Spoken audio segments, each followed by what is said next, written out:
back into that same condition and tore up the racetrack and won 12-1 and won with the greatest of ease. So I think truly terrific, where there's no other speed in this race, makes the front end, and they'll have a tough time catching her today. I do like Chickle Sparks also off that troubled trip, but I also like number 1, Sharp Contrast.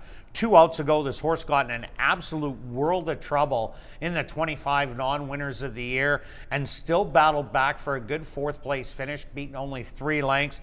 In the comeback race, went against Karamia Mine, and she just went to the front end and was long gone on the field.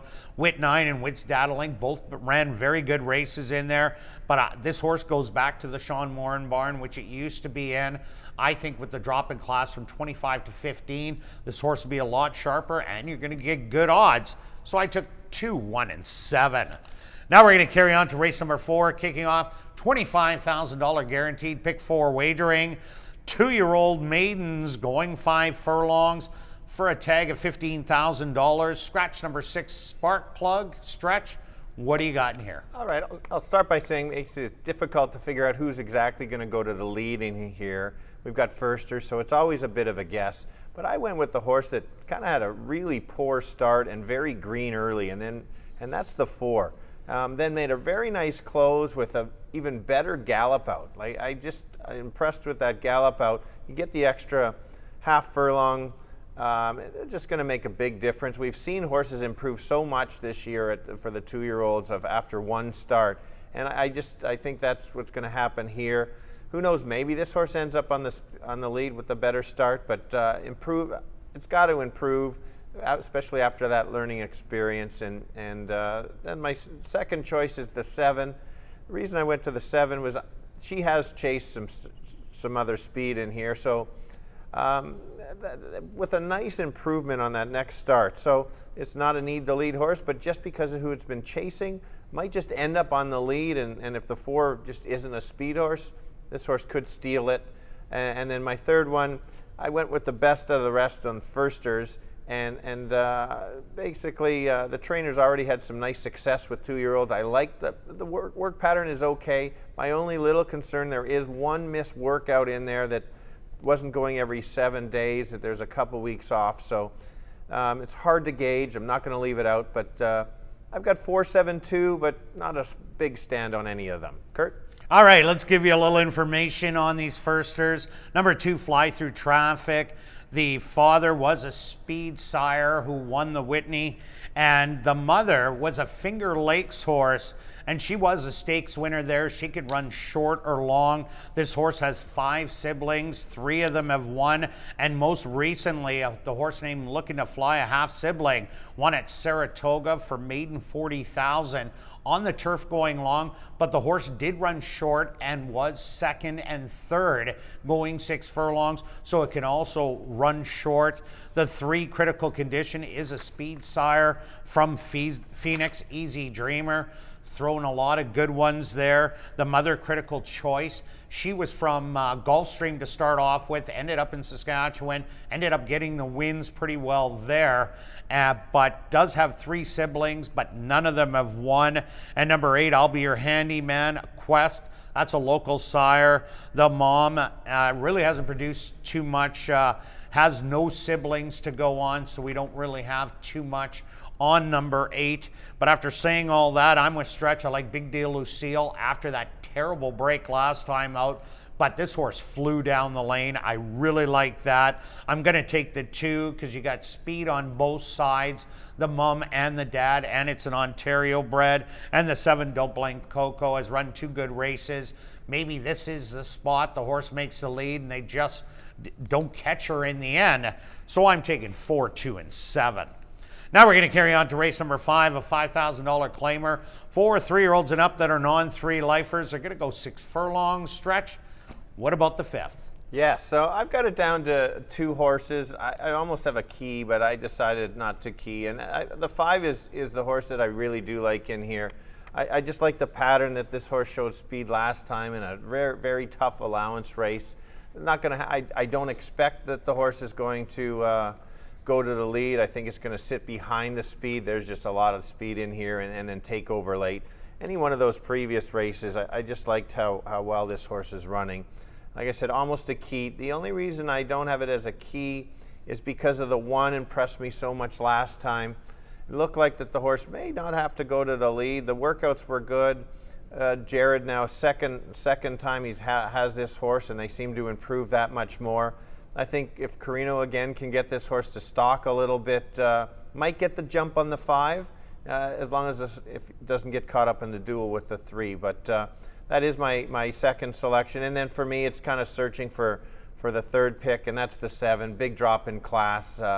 The problem is here is there is other speed, and this horse kind of like to be on the lead. I don't think he can get on the lead, but who knows? Maybe chase and take over from there. So I've got it 5-1-7. Yeah, for me, I think number 5, Red Astaire, is an absolute standout in here. 4 outs ago, got the win over Major Shepherd.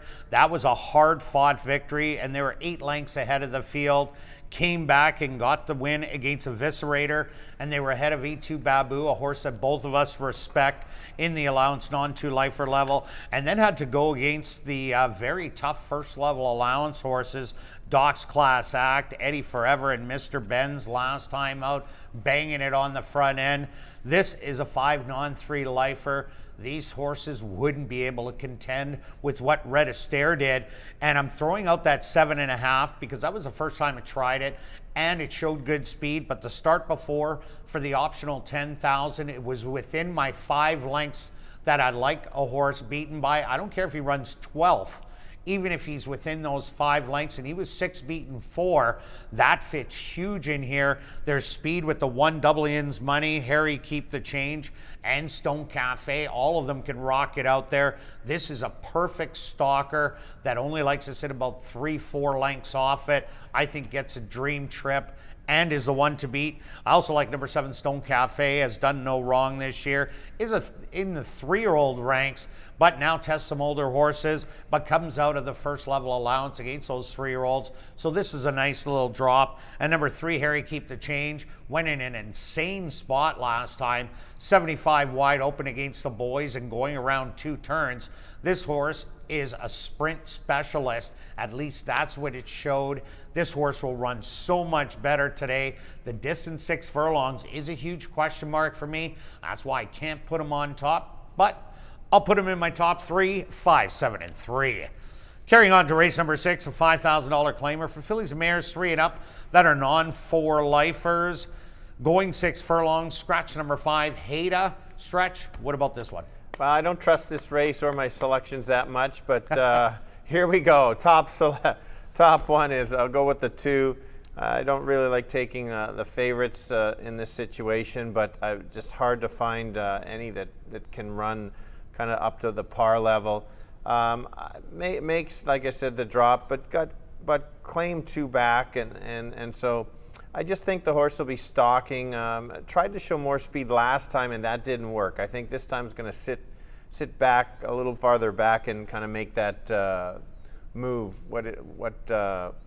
What she did, 3 and 4 races back.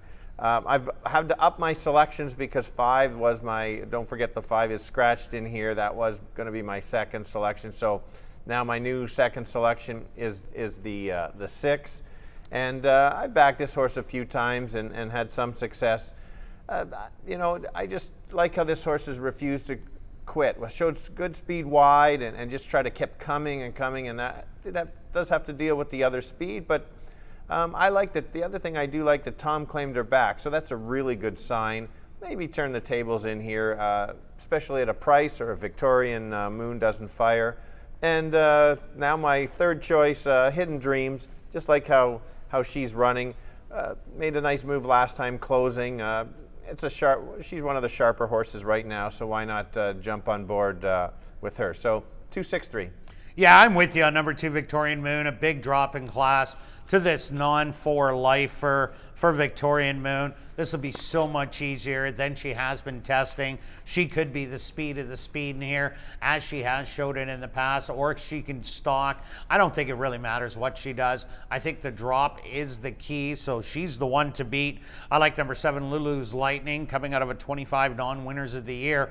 Got in trouble in that start, but showed good life down the lane to fight back and only get beat by a length to Know What I Mean, who went wire to wire, and Lady Got Away. And my third selection, Tough Enough to Start, the 6 horse, comes to play every time.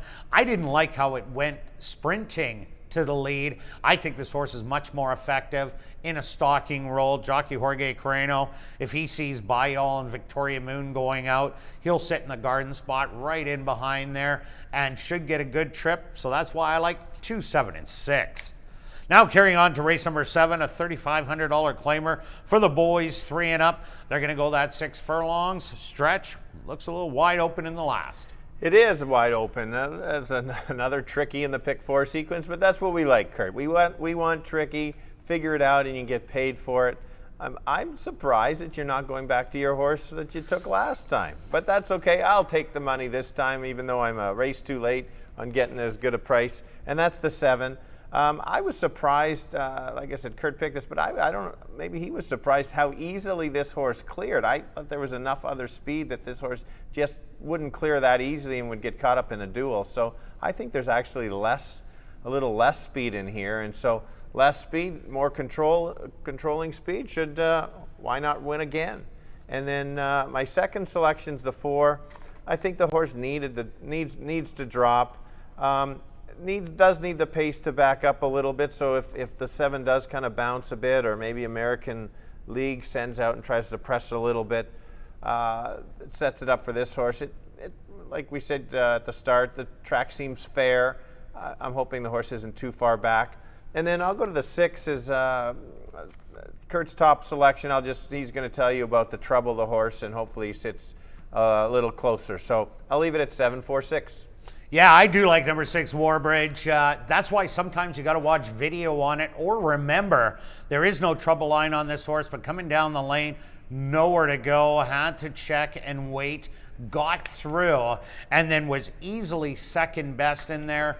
I don't know if it would have won if it did get a smooth trip, but it definitely would have been a head bob photo, because Warbridge off the claim, this horse really has stepped it up. Hot Rodden was a loose speed horse. It just ran around the racetrack. Yes, it was only for $3,500, but Hot Rodden, you could put it in for $5,000, and it would have done what Yo Why Me did. But what I like is the way Warbridge ran. We've seen a few horses lately. Murray Duncan has taken over the training of them, and they've really jumped up their numbers, and Warbridge, I just think, is one of those. I also like number 4, My Father's Eyes. This is a solid 5,000 claimer. Last time out, first level allowance, only beaten by 4. Before that, ran a good third going around 2 turns. And then that race against Drizzy, only losing by a length. Another great race. I think it's 2-1 morning line, but you might get a little better than that at post time with the competitive field in here. And of course, Yo Why Me was my top selection last time out. I thought it was loose speed in that race. It could get loose in here again, but now it's 6 furlongs, and I think that's the difference here. That's why I like Warbridge and My Father's Eyes, getting that little extra half a furlong to try and track down that speed. So I'm rounding out with 6, 4, and 7. Good luck with all your selections this evening, and I'll be right back with the changes on this evening's Carter Racing.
And if everybody can get their pens and programs ready, here are the changes on this evening's 7-race card of racing.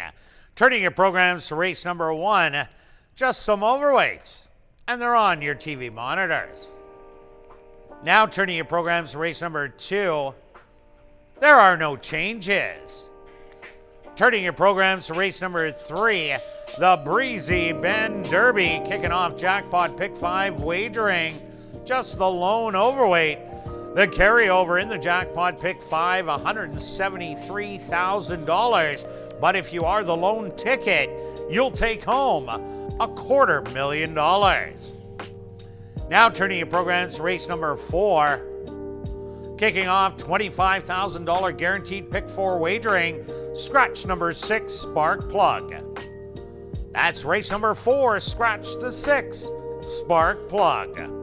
Now turning your programs to race number 5. In race 5, just a few overweights. Now turning your programs to race number 6. In race 6, scratch number 5, Haida. That's in race 6, scratch number 5, Haida. Now turning your programs to race number 7. Our jackpot high 5 race of the evening, just the lone overweight.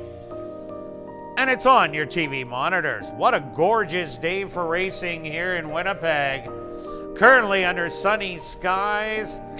The temperature 24 degrees Celsius or 75 degrees Fahrenheit. And the track is listed as fast. Fast racetrack for this evening's 7-race card of racing. And we're going to kick it off right here in race number 1 that goes to post in 13 minutes.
And welcome down to the paddock for race number 1. We're going to kick off the Tuesday card of racing with a $5,000 claimer for fillies and mares 3 and up that are non-2-lifers.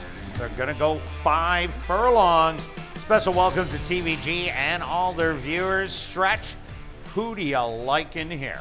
Yeah, it's a good opening race, 7 horses. I'm on the favorite with the public here, and that's the 6. I'm giving her another chance. Last time was a horse that I liked, had keyed in the pick 4 and didn't finish it off. The reason I'm giving the horse another chance is she was in the slop, and it was really getting sloppy out there at that time. Didn't seem like the horse gripped the track as well, just kind of watching, kind of spinning the tires. And I think that the horse can sit just off with Storm Squall in here. She will not be on the lead, and so I think she's just going to get an absolute dream trip. She's got 4 out of 9 in the top 2 spots. Likes winning at ASD. She's already has 4 wins here. Only 5 starts. I think she's just sitting on another performance to win at this level. That's my top selection. Yeah, I went to number 3, Storm Squall, because I think the 5 furlongs is the key for her. She's run at the distance 4 times, a win, 2 seconds, and a third. Last time she was at the 5 furlongs, she battled it out early and then got caught late down the lane by Just Call Me Candy. But I like her last 2 races. 2 outs ago, going the 5 furlongs, she had to chase the speed, and she didn't give up like she used to late down the lane. So I think that's an improvement. She got beat last time out by Gold Shaft when she duked it out with Home Early Shirley. I think those 2 are going to be battling once again, but I think Storm Squall is the better of Home Early Shirley, with Remy Rising Star being the stalker trying to get there late. But I'm going to take Storm Squall on top with Remy Rising Star for second. Okay. Now, what about the 1 horse in here? We don't have it picked anywhere. Outclassed You. She's taken a huge drop in class from the allowance level into here. Do you give her a shot after those lackluster finishes? Yeah, I remember way back in June how good she looked, and well, she's probably going to show speed like that throughout the last race, but the other one she's always showed speed. It is a big drop, so she had some talent. She just has to determine if she wants to be a racehorse or not. So I guess we're going to find out. Yeah, she doesn't really tickle my fancy today. 4-1 on the board, and that's deserved with the drop. Another horse in here, number 7, Storybook Farm. This is a horse that I thought would show speed last time out, showed absolutely none until the running came with a 1/4 mile to go, and Storybook Farm at that quarter pole, even though it was quite a ways back, definitely looked like the winner from there and drew off to win easy. Yeah, I'm excited to see this horse back so quick, because maybe Jennifer figured this horse out. The horse didn't look like that much, but suddenly with that move and in a decent time too. So on a horse that we thought would probably go to the lead, who knows? Maybe something. Nyrone, well, they got a Mangley's up now, but maybe figured something that the horse has more speed, or just having it a little bit longer. And if this horse is that much closer and has that big of a kick, watch out, could upset both of our top picks. Yeah, it looks like Nyrone chose Remy Rising Star over Storybook Farm, but definitely both of them are alive. Zoe Rhea blew up the tote board 2 outs ago at 31-1, but the comeback race, not much to talk about there. No, you just look at the winning time on that horse. Good for the long shot players there. I don't think, did you have that horse? No. I did not. Okay. All right. If I had the all button, I would have, but outside of that, there was no shot. I was picking that one. All right. And then the other one, Wit's Girl, shows speed. The problem is this horse likes to show a lot of speed, and there is already speed. So it's one of those, if you're looking for a long shot in here, you might have to be trying to find somebody that might close.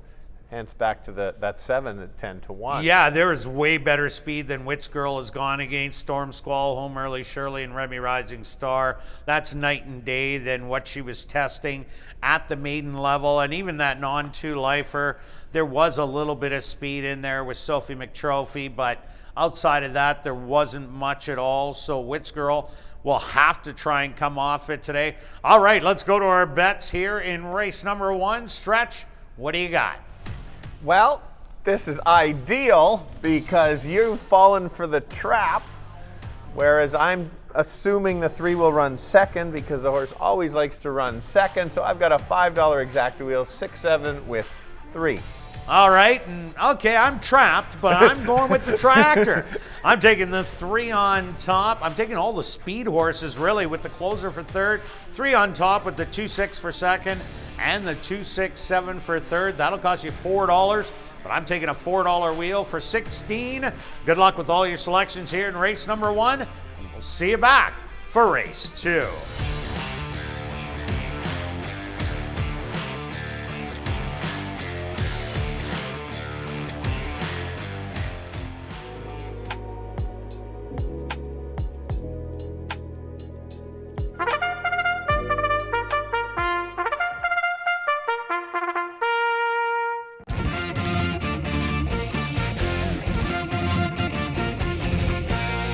Horses on the track for race number 1. They're going to go 5 furlongs for $9,500.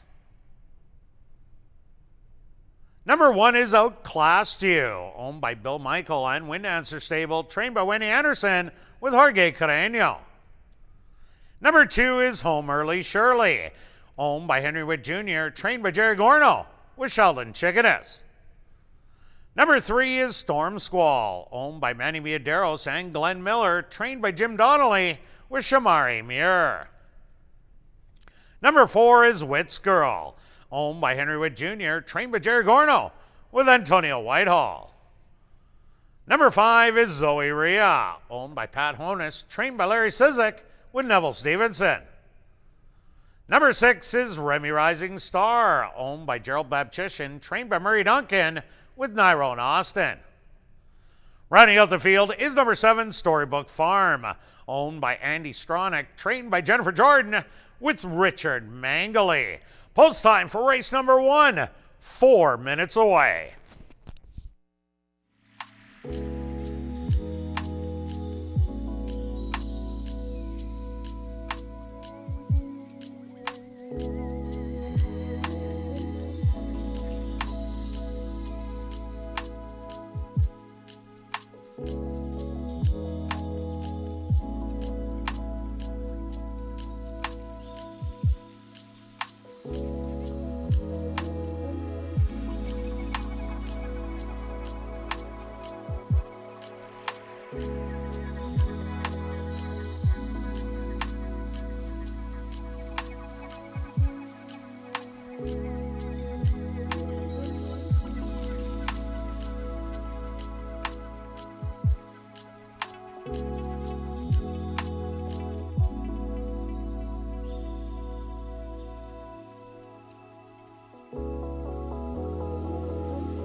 It's now 2 minutes to post time at ASD.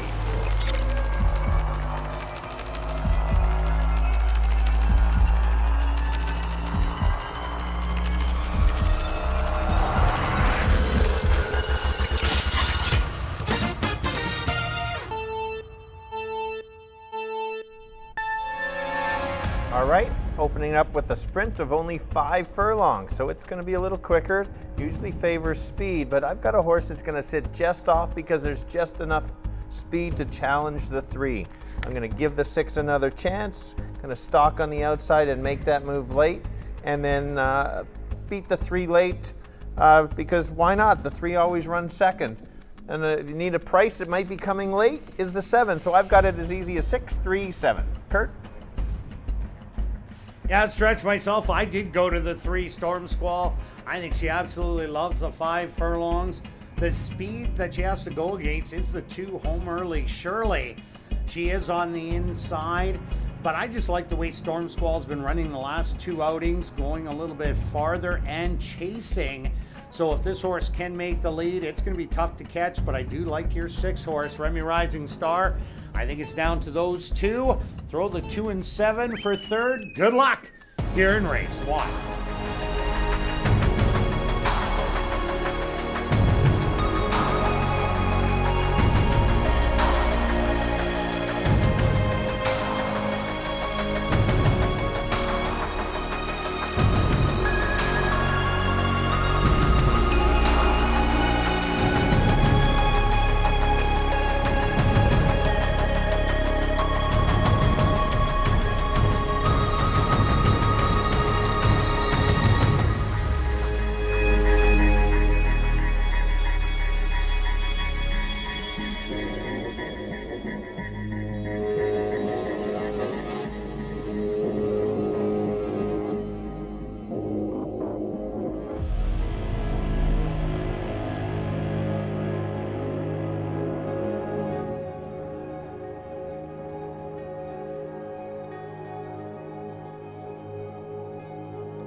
time.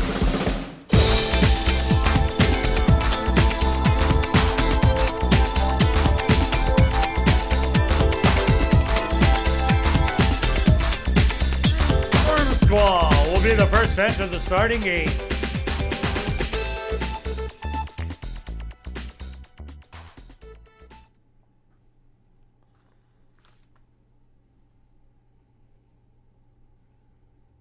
Next in, Outclassed You.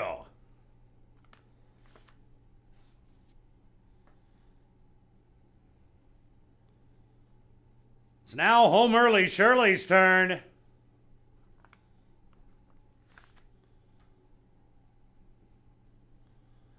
From the middle, Wits Girl set to go in.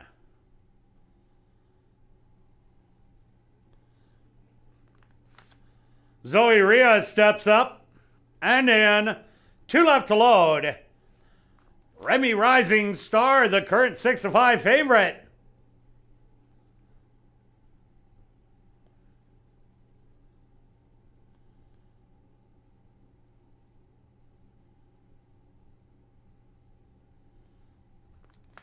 And now just waiting on Storybook Farm.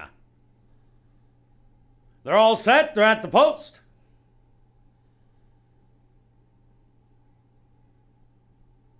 And they're off.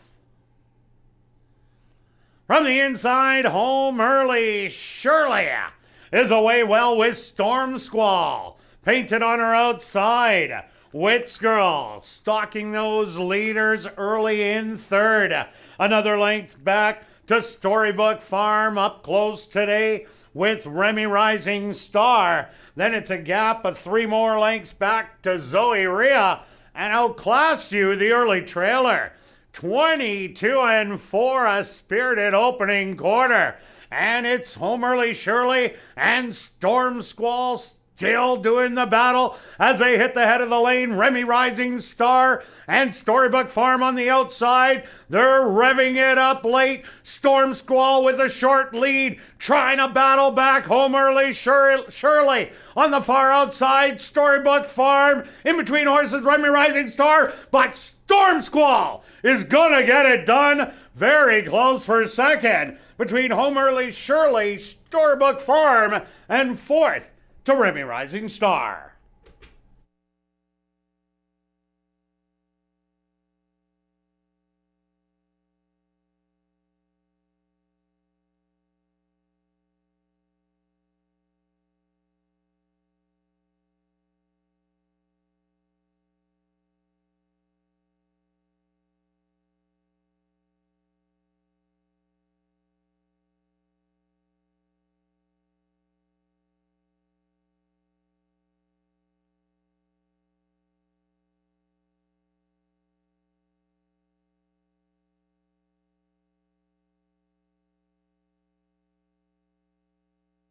The stewards have posted number 3, Storm Squall, as your race winner. A photograph has been called to determine the place and show positions. They went the opening quarter 22-4, the half 47-2. Time for the 5 furlongs, 1 minute even.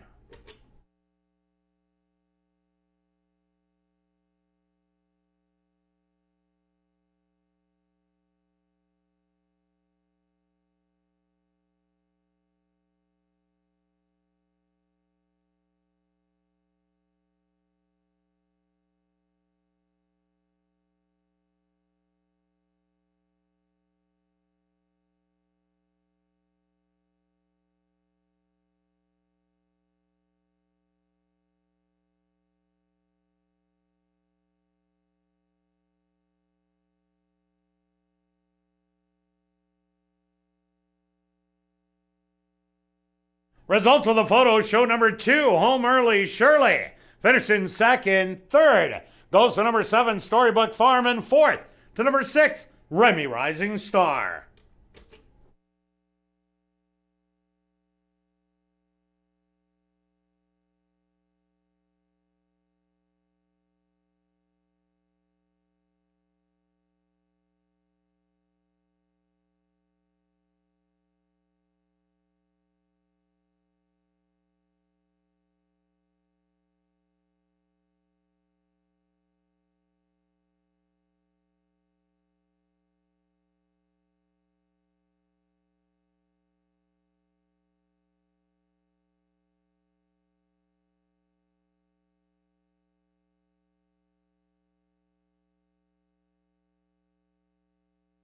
Now entering the winner's enclosure, the official winner here in race number 1, that's number 3, Storm Squall. Storm Squall is a bay filly, 4 years old, by Freud, out of the mare Pretty Squall by River Squall, owned by Manny Miaderos and Glenn Miller, trained by Jim Donnelly, and ridden to victory by Shamari Muir. Time for the 5 furlongs, 1 minute even.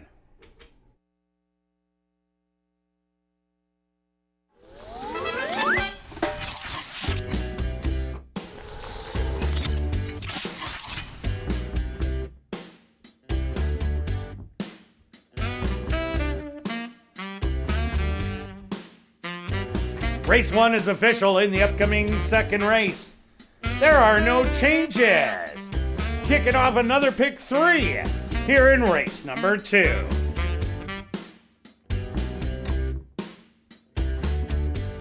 And how do you keep up and in touch with ASD promotions and upcoming events? Well, you just have to subscribe to the free weekly e-newsletter called The Insider. You can sign up on the Downs website at asdowns.com.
And welcome back down the paddock for race number 2. We have a $5,000 claimer for 3-year-olds and up that are non-3-lifers.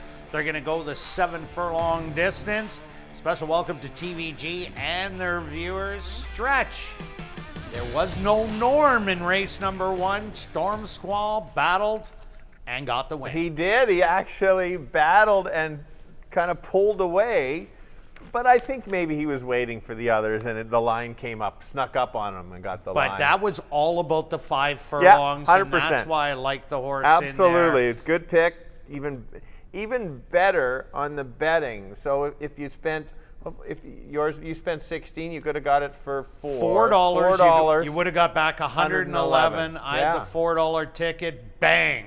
$445 to start the day. That's always a good start. Yeah, and you only spent 16. So wherever if you small little piece of bankroll. For sure. Good pick. You ran the race, and that's the key. You ran the race. Well, compared to last night, the pick 4 paid $1,500. The first leg was the second favorite that I liked. That was my pick. The second race, I took all in, and I bet the winner at $17. It was my top pick. The third leg was my second pick, and the last leg was my second pick. 2 horses a race cost $16.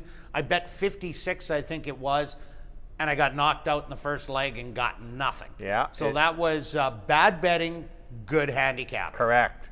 We've talked about that a few times. Moving on, that's the past. Nobody cares at this point. Right. They need to win now. Okay. Here we go. Race 2. We have the same top selection will be the favorite, and that's the 5. So if Jake, you can find the 5, there we go. Looking good. Ran a solid race last time out. Went right to the lead. That was a bit of a surprise. There was some other speed in there. Now, one of the other horses didn't get out that well, but still. That was Euro Silver Biz? Correct.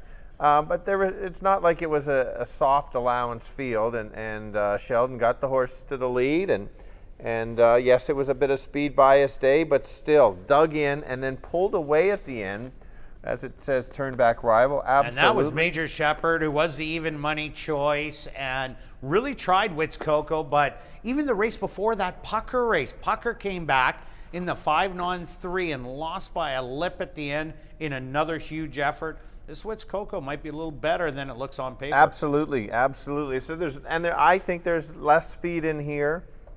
Sheldon will probably run the same kind of race, send him to the lead. We're not going to make a judgment on speed bias on one race because it was 5 furlongs. But I don't know who's going to press the others.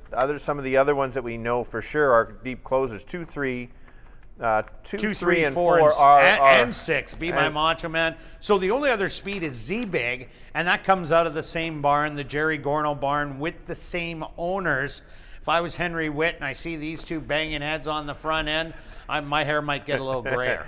for sure. And actually, I thought this Z-Big is a little bit better just off the pace anyway, the last couple of races with real nice closing kicks. So we agree on the 5. You've got the 6 as your second selection because you think? Be my Macho Man. I like the race 2 outs ago where it stalked Whit Loves Tacos, who was the speed, and ended up sticking around for that second place finish in the end. Last time out, going 7 furlongs, a terrible break out of the 1 hole, had to make up way too much ground, and there was a lot of speed in that race. Those fractions were solid. Whit Loves Tacos ended up being a stalker in there and got the win, but Be My Macho Man made up a pile of ground. I don't think I'll have to today. Sue's Easter Girl really doesn't have a lot of speed. Captain John doesn't, and Barley Boy doesn't. So Be My Macho Man might be sitting 3rd in here. And if it get down to the rail, which definitely is golden and has been for pretty well the whole meet, I think this horse can run well. Yep. And see, it's interesting. I went to the 3 Captain John as my second choice. May not have as much second speed as Be My Macho Man, but throw out the 6 furlong race. It doesn't like going the 6 furlong. That race is irrelevant. But you look at the other 2, sitting that much closer than he used to be, sitting farther back. That couple of the trips he's been wide throughout and sitting not too far back. I think the same thing could happen. could get that nice trip, and he's running very well. He's already won 2 this year. He didn't even know how to win before, and has looked good doing it. So that's why it is my second selection in there, just because I think he gets a good trip. Yeah, and if you like Captain John, you have to like Barley Boy. Barley Boy did beat Captain John twice, and then had to go out of condition last time out into the non-4 lifer, and didn't run badly in there, only got beat by 2 1/4 lengths, was off almost a month going in, as this 5 non-3 lifer race going long hasn't gone in a bit. So I think Barley Boy kind of fits exactly the same as Captain John, as they've been within a half a length of the win. But another one I like a lot in here is the one Z-Big. Wits Coco, I think, goes to the front end, but then Z-Big has the inside. Shamari Muir, we just seen him win the first one. I think he stalks Wits Coco every step of the way. The advantage of post position number 1 going 7 furlongs is absolutely huge. And knowing that they come from the same stable, I don't think they're going to be pressing each other on the front. So I think it can run 5-1 and they can just run around the racetrack. Yeah, I don't disagree. Wait till you see my bets. All right, well, let's go to our bets here in race number 2. Stretch, what do you got? All right. As you called it, about potentially the one chasing, and that's how I made this bet. I did a $10 exactor 5 with 1-3. I'm trying to figure out which one might be closer and just chase. You've decided to try to maybe beat the 5. Yeah, I thought I'd take a shot in here that the 5 could get beat. It's funny, I get the first leg of the double, and the second leg my horse gets lipped out or doesn't run well. My second choice wins. So I went to the exactor box, 1, 5, and 6. You can do a $1 one for $6, but I'm doing a $3 one for $18. Good luck with all your wagers here in race 2, and we'll see you back for race 3, the Breezy Bend Derby, kicking off jackpot Pick 5 wagering.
The horses are on the track for race number 2. They're going to go 7 furlongs for $9,600. Number 1 is Z-Big, owned by Henry Witt Jr., trained by Jerry Gorno, with Shamari Muir. Number 2 is Susie Easter Girl, owned by Henry Witt Jr., trained by Jerry Gorno, with Neville Stevenson. Number 3 is Captain John, owned by Louise McCallum and Elton Dickey, trained by Elton Dickey, with Leroy Nelson. Number 4 is Barley Boy, owned by Wade Heggie and Kelly Woolsfield, trained by Mike Taphorn, with Stanley Chady Jr. Number 5 is Wits Coco, owned by Henry Witt Jr., trained by Jerry Gorno, with Sheldon Chickeness. Rounding out the field is number 6, Be My Macho Man, owned by Hardball Stable, trained by Stephen Gaskin, with Antonio Whitehall. Post time for race number 2 in 4 minutes.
It's now 2 minutes to post time at ASD.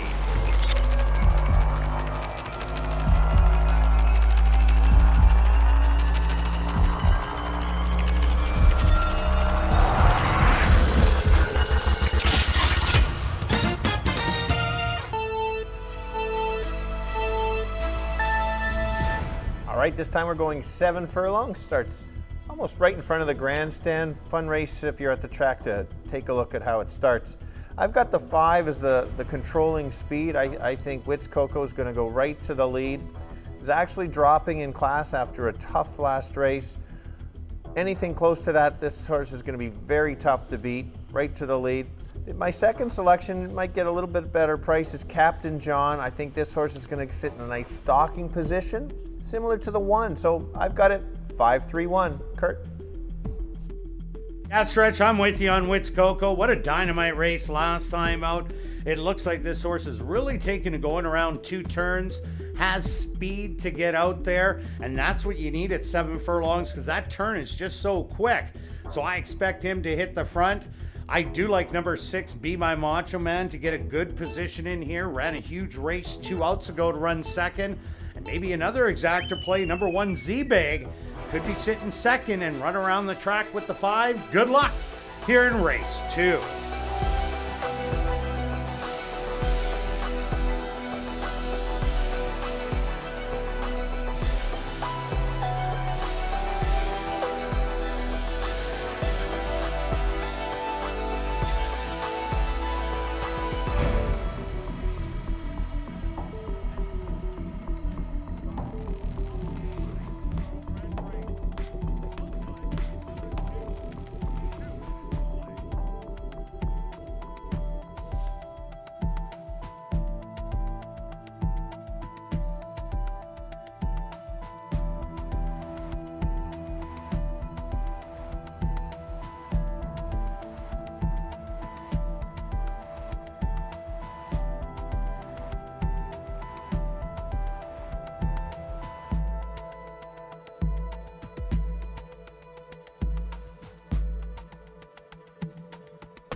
Time.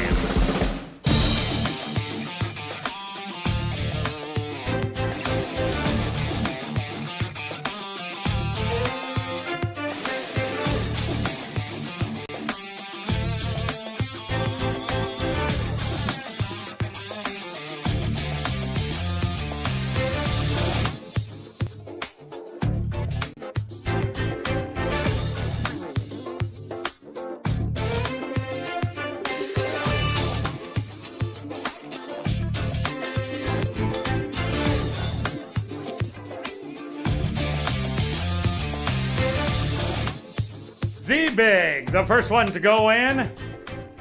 Next up, Sue's Easter Girl. Captain John's gonna find his position.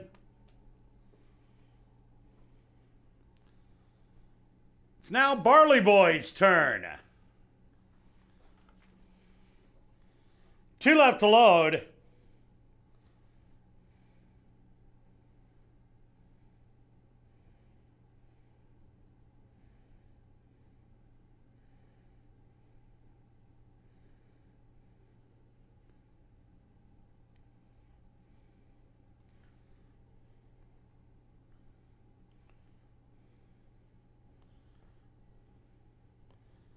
The 4 to 5 choice, Wits Coco.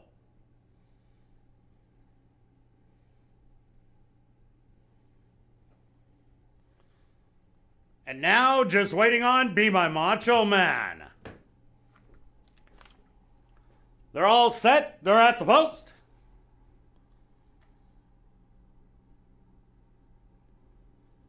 And they're off. From the inside, Captain John showing a little bit of speed, but now Wits Coco will take over as the early leader. Back to second, Captain John. Be My Macho Man is now moved up to second position. Captain John in third, Z-Big hugging the rail in fourth with Barley Boy, and Sue's Easter Girl will be the early trailer. The opening quarter, 25 seconds. And Wits Coco still heavily restrained, but Be My Macho Man now engages Wits Coco early. 3 lengths back to Captain John. Barley Boy free running on the outside. Z-Big on the rail. And Sue's Easter Girl has about 6 to make up. The half sped up to 49 seconds. Wits Coco and Be My Macho Man still in an all-out battle. Barley Boy trying to make up ground from third. On the rail, Z-Big in fourth. They hit the head of the lane. Wits Coco now has a little bit left. Takes the lead. Be My Macho Man is not giving up though. These two coming to the 16th pole. Noses to Wits Coco on the inside. Be My Macho Man. Wits Coco won't be denied. Be My Macho Man second best. Third's gonna go to Barley Boy, close for fourth.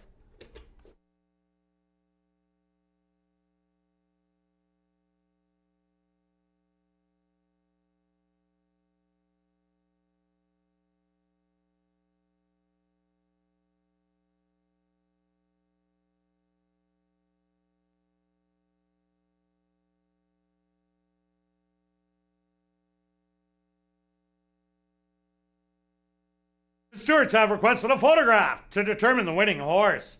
They went the opening quarter 25 seconds, the half 49 seconds, 6 furlongs, 1:14 and 1. Time for the 7 furlongs, 1:27 and 2.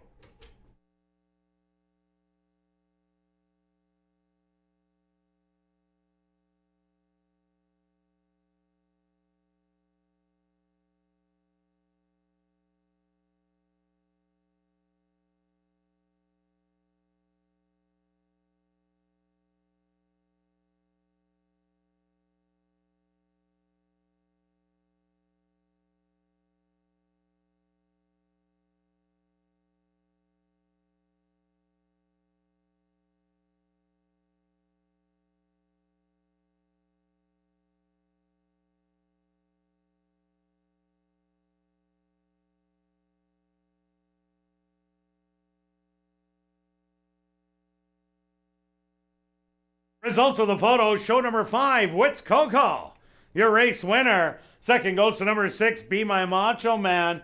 Third to number 4, Barley Boy. And fourth to number 3, Captain John.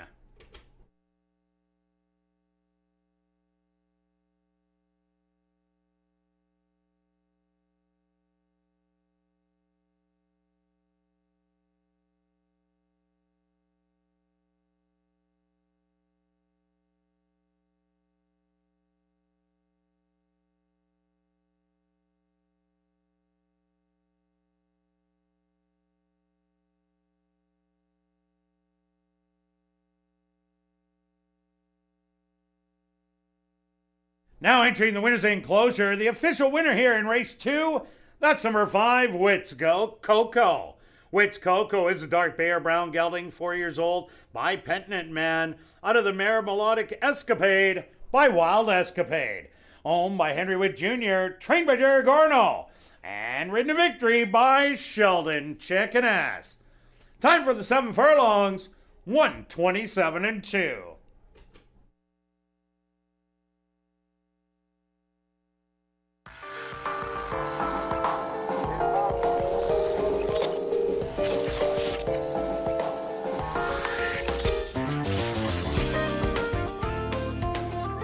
Race 2 is official in the upcoming third race, the Breezy Bend Derby. Kicking off jackpot pick 5 wagering. There are no changes, but we'll carry on with the rest of the changes in this evening's pick 5. Turning your programs to race number 4, scratch number 6, Spark Plug. That's race number 4, scratch the 6, Spark Plug. No changes in race 5. Turning your programs to race 6, scratch number 5, Haida. That's race number 6, scratch the 5, Haida. And there's no changes in race number 7. The Breezy Bend Derby, kicking off jackpot pick 5 wagering. Here in race 3, they go to post in 18 minutes. Back to second, Captain John. Be My Macho Man has now moved up to second position. Captain John in third, C-Big. Hugging the rail in fourth with Barley Boy. And Sue's Easter Girl will be the early trailer. And take note, folks, that a chance to make some very big seconds. And Wits Coco still heavily restrained, but Be My Macho Man now engages Wits Coco early. 3 lengths back to Captain John. Barley Boy free running on the outside. C-Big on the rail. And Sue's Easter Girl has about 6 to make up. The half sped up to 49 seconds. Wits Coco and Be My Macho Man still in an all-out battle. Barley Boy trying to make up ground from third. On the rail, Z-Big in fourth. They hit the head of the lane. Wits Coco now has a little bit left, takes the lead. Be My Macho Man is not giving up though. These two coming to the 16th pole. Noses to Wits Coco on the inside. Be My Macho Man, Wits Coco. Won't be denied. Be My Macho Man second best. Third's gonna go to Barley.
And welcome back down the paddock for race number 3, the Breezy Bend Derby. Kicking off jackpot pick 5 wagering, a $1,500 claimer for fillies and mares, 3-year-olds and up that are non-winners of the year. They're going to go 6 furlongs stretch. Wits Coco hung on for the win. Yeah, a game race, very great stretch battle. I was just checking my calendar. I thought for sure today was Monday on how you start, because Mondays are usually your day, but Kirt, it's Tuesday today, and you're 2 for 2. Some very good bets. That one, you made a little profit, but as we talked about it, that's such a good bet. It's close. If that 6 gets up, you make a bigger profit, and that's okay. I always, you make the bet trying to make a little bit, making money, and if the favorite wins and you still make money, you're fine. You move on. That was all right. As long as you don't lose money, and that's what you're trying not to do.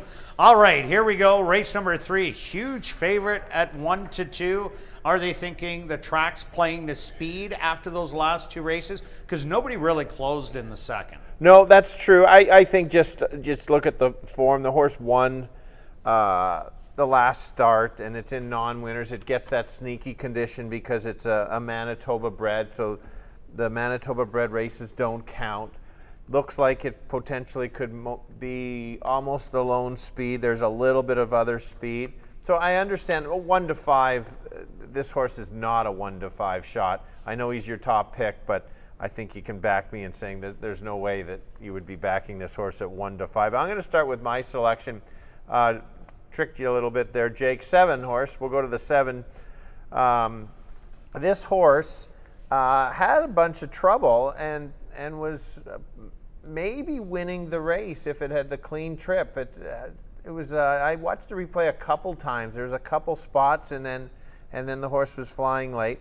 The horse has to sit closer, but this horse can sit closer. You look at a few of the races, not the last 3, but even previous starts, wasn't that far away.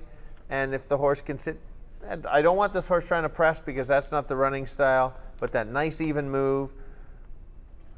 We'll have to see. Yes, 2 is absolutely the horse to beat, but I kind of like 4-1 over 2-5. Oh, definitely. I took Truly and Terrific because I thought it would be loose speed on the front end. Jockey Jorge Carreño, he's the leading rider, and he nurses the horse as well when he gets loose on the front end.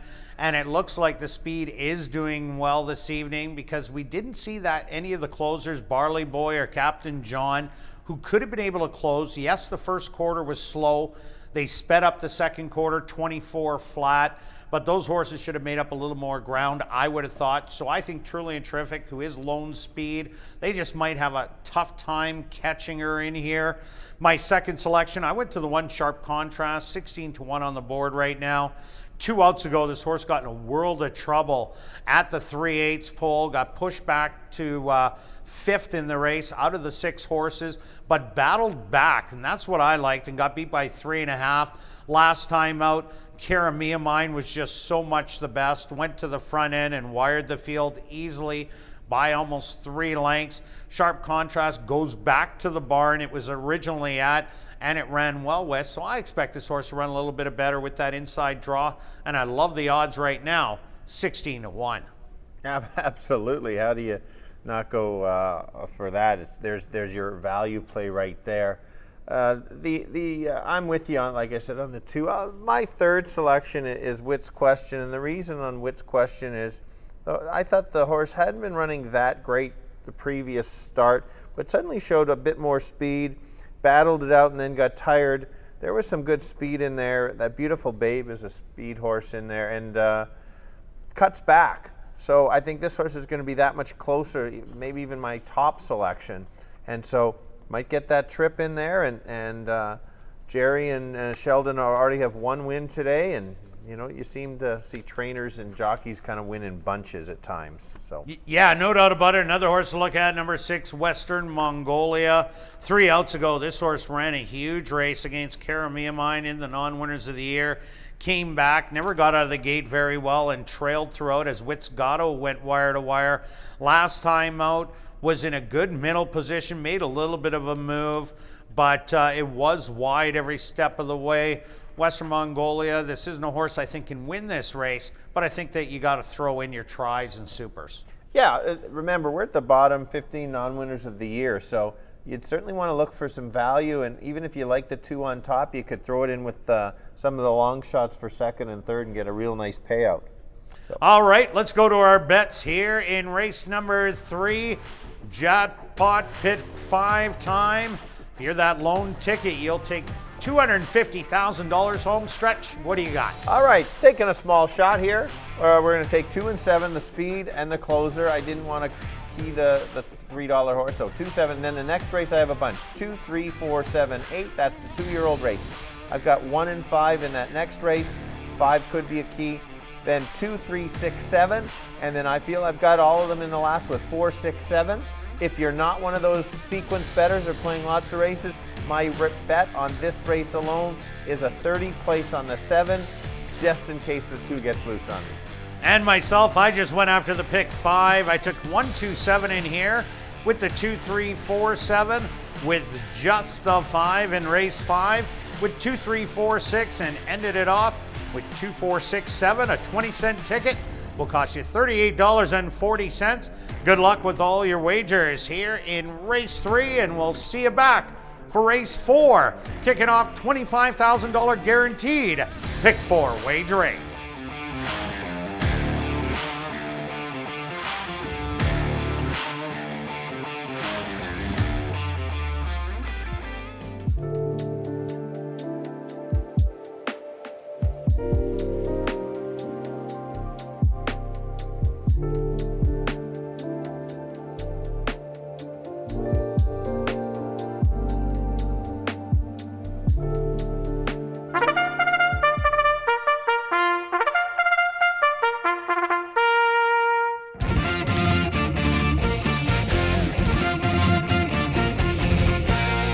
Horse on the track for race number 3, the Breezy Bend Derby. They're going to go 6 furlongs for $8,500. Number 1 is Sharp Contrast, owned by Just for Kicks stable, trained by Sean Moran with Neville Stevenson.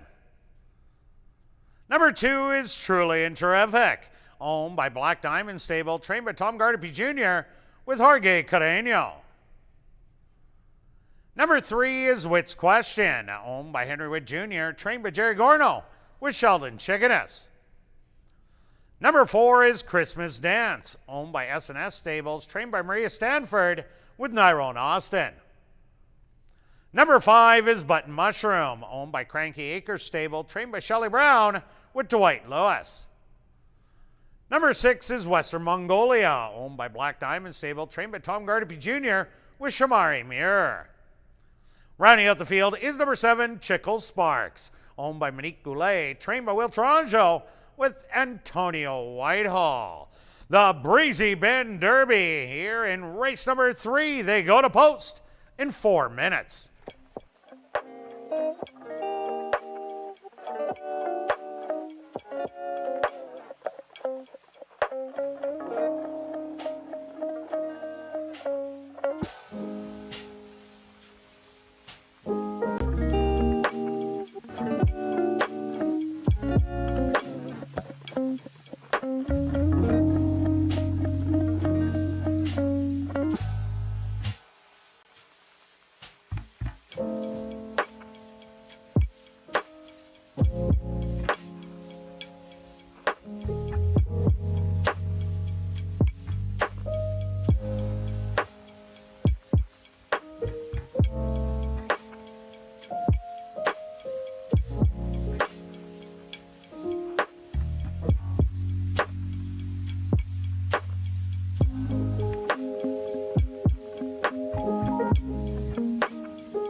now 2 minutes to post time at ASD.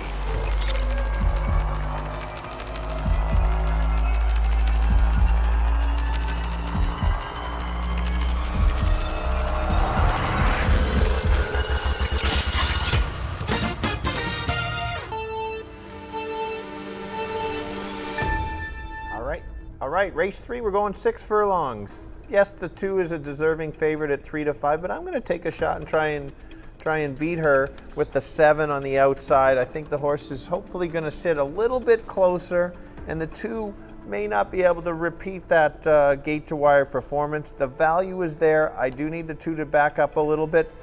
So I think the 7 has a solid value. If you're a place better, maybe just bet the place on the 7. I've got it 7-2-3, Kurt.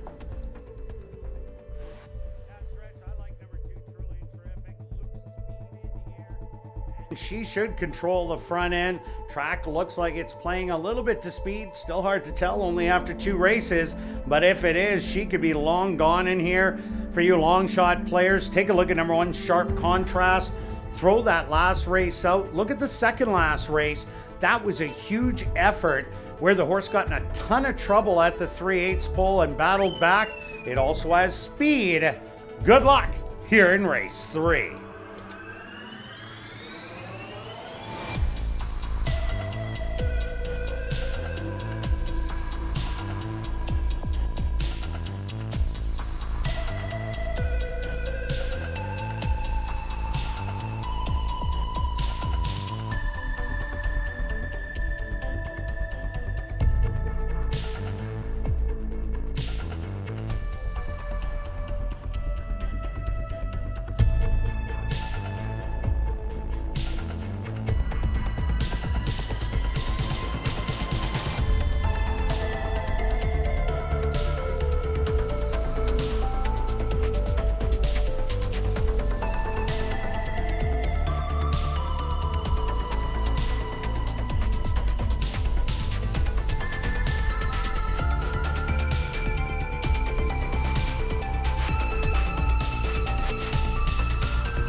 Time.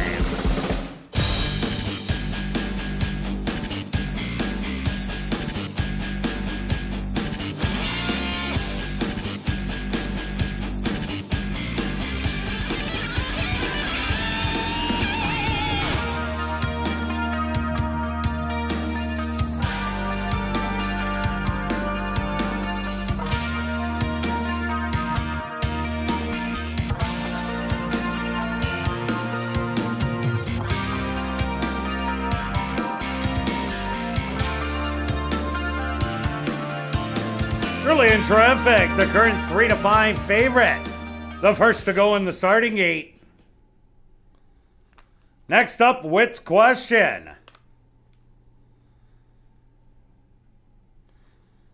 Christmas Dance.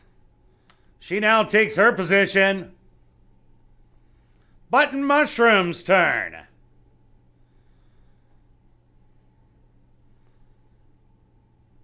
Western Mongolia is set to go in. Now just 2 left to load. Chickle Sparks. And now just waiting on Sharp Contrast on the inside.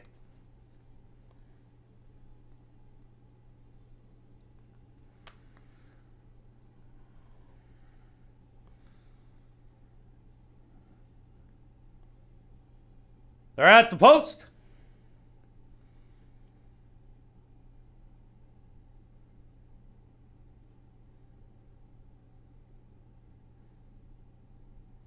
Sharp Contrast fractious in the gate.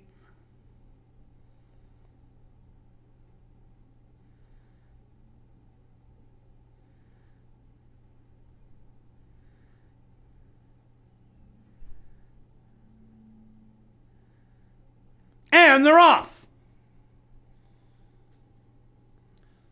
From the inside, truly and terrific. Straight out to grab the early lead, but Sharp Contrast is going to try and put on some pressure on the inside.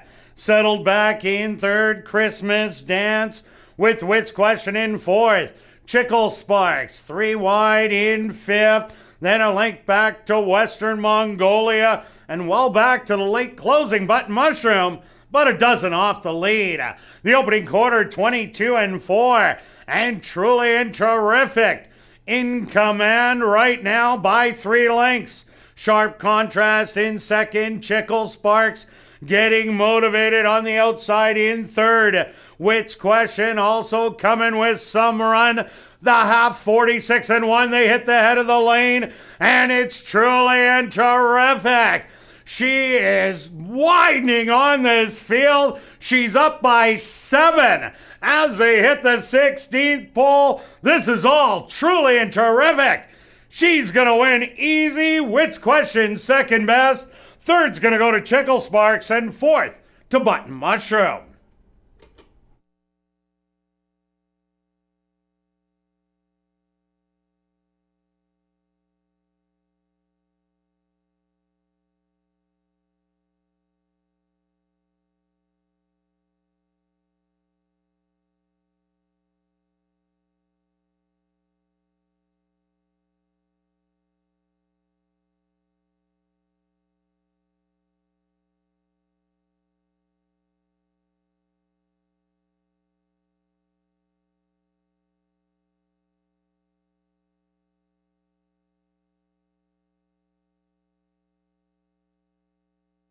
The Stewarts have posted number 2, Truly and Terrific, as your race winner. Second goes to number 3, Wits Question. Third to number 7, Chickle Sparks. And fourth to number 5, Button Mushroom. They went the opening quarter, 22-4. The half, 46-1. Time for the 6 furlongs. A very sharp 112.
Just outside the winner's enclosure is the official winner here in race number 3, the Breezy Bend Derby. That's number 2, Trillion Terrific. Trillion Terrific is a bay mare, 6 years old, by True Sense, out of the Mare Neighborhood House by Song and a Prayer. Owned by Black Diamond Stable, trained by Tom Gardapi Jr., and ridden to victory by Jorge Carreño. Time for the 6 furlongs, 1:12. Number 2, Trillion Terrific, was proudly bred right here in Manitoba by Ken Pollock.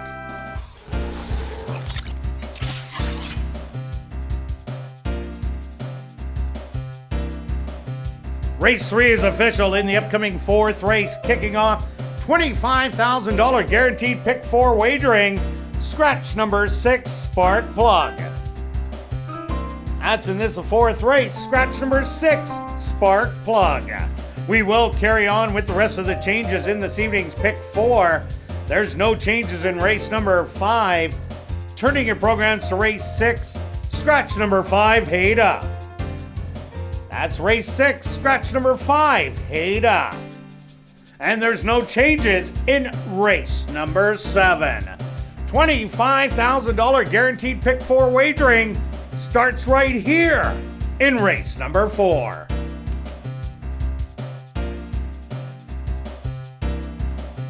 And they're off. From the inside, Trillion Terrific. Straight out to grab the early lead, but sharp contrast. It's going to try and put on some pressure on the inside. Settled back in 3rd, Christmas Dance, with Wits Question in 4th. Chickle Sparks, 3 wide in 5th. Then a link back to Western Mongolia, and well back to the late closing Button Mushroom, but a dozen off the lead. The opening quarter, 22-4, and Trillion Terrific in command right now by 3 lengths. Sharp contrast in 2nd, Chickle Sparks getting motivated on the outside in 3rd. Wits Question also coming with some run. The half, 46-1, they hit the head of the lane, and it's Trillion Terrific. She is widening on this field. She's up by 7 as they hit the 16th pole. This is all Trillion Terrific. She's gonna win easy. Wits Question second best. 3rd's gonna go to Chickle Sparks, and 4th to Button Mushroom.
And welcome back down the paddock for race number 4 for this $15,000 claimer. 4 two-year-old maidens are going to go 5 furlongs. Scratch number 6, Spark Plug. Stretch truly terrific, was truly terrific. She was. She's found her form at the end of the year, and you see that happening. I've seen this over the years that, you know, maybe it's not great at the start or lightly race, and then the others are kind of declining. Absolutely fantastic. If anybody was wondering if it's a speed bias track, the answer or speed favoring so far. She was the best in there, but it was the time and the way she did it. Nobody made up any ground down the lane, and she usually gets late inside the 16th pole. Correct. Exactly right. That's the key. That's the key. She increased her lengths, and if you look at her form, good race. Not much of a payout, but a winner is a winner. Race 4 kicks off our pick 4. It's always been paying so well. Yesterday was $1,500, and really it was not crazy long shot, not even close to big long shots in there. The biggest one was a $17 horse, Warren's Dirty Dancer, in the 5th race. Totally, exactly. So that's the bet to play. If you haven't, we'll try to help you with the pick 4. We'll start in this 4th race. It's 2-year-olds, so there's always a bit of a guessing game, at least for me. I'm going to go to the 4 as my top selection. I really liked her first race out in the sense that I saw a lot of good signs. Not a great start. She could have just decided not to be a racehorse or take that race off. Nope. Dwight got the horse back together and then made a really good move. And I always like watching horses in the gallop out. I was here, but you could watch it on the replay. Past the wire, that's the gallop out. After the wire, did the horse have pony left? And absolutely she did, but she was just too far back, and she was making up ground. She's going to have to break a little better for sure, even though it is a little bit longer. You can't give away 9 lengths at the start in many races, and so top selection for me. You're giving me 6-1. I will take that all day long. The best part is, even though my second selection is the 7, I think the 4 has more room to improve. That's why I have it as my top selection. Yeah, the 4 and 5 come out of the same race, and both of them had the terrible breaks out of the gate. The Big Deal Lucille broke in. The 5 horse Cindy's Quest broke a little slow, but Big Deal Lucille, when she did recover, boy, she showed good run down the lane. And as you're saying, if she breaks better today, she's going to be closer to those leaders. And if she does have the kick she had last time out, I think she will also be a big player in here. I expect her to definitely move forward off that race. I also like number 2, Fly Through Traffic. Mike Nault doing very well with his babies. The other he has in here, number 7, Don't Blame Coco. Fly Through Traffic. The father, Cross Traffic, was speed, and he did win the Whitney handicap. The mother was a Finger Lake Stakes winner and could go short or long. So you kind of got speed on both sides. The horse has 5 siblings, 3 of them that have won. Most recently, a half sibling has won at Saratoga for maiden 40,000 on the turf going long. But that horse was knocking on the door, going 6 furlongs on the all-weather track at Woodbine, running second at about the $40,000 level. So there is some good siblings on number 2, Fly Through Traffic. Okay, for sure. And back to the 7 horse at 3-5. Makes sense the horse did finish second, but look at that big improvement. We've talked about improvement. First race didn't show too much, was against Banking on Betty, who's one of the future stars, I think, at ASD anyway, as a 3-year-old. But then came back, nice even move to basically get second. And so it makes sense. It's my second choice. I'll be using it on the pick 4 ticket. What about some of the firsters, Kirt? Well, another one to take a look at, number 3, Critical Condition. The sire was a sprint sire coming from Phoenix. The mother was a horse that ran at Gulfstream, but did most of her winning in Saskatchewan. And this horse has 3 siblings, but none of them have hit the winner's circle yet. Okay. And number 8, I'll Be Your Handyman, another first-time starter out of Quest, a good sire here in Manitoba. The mother, not much on her. But this one also has absolutely no siblings, not much to go on, but does have slow works, but does have 3 5/8 works, which I do like, but all of them on the slow side. I do too. That's one angle that I do use. They are going 5.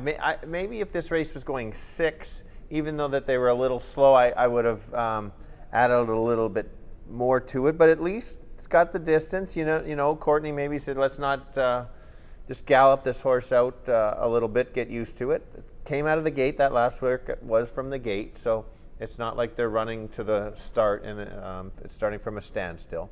And the one Oscar the Gulch, Oscar the Gulch ran a good third first time out.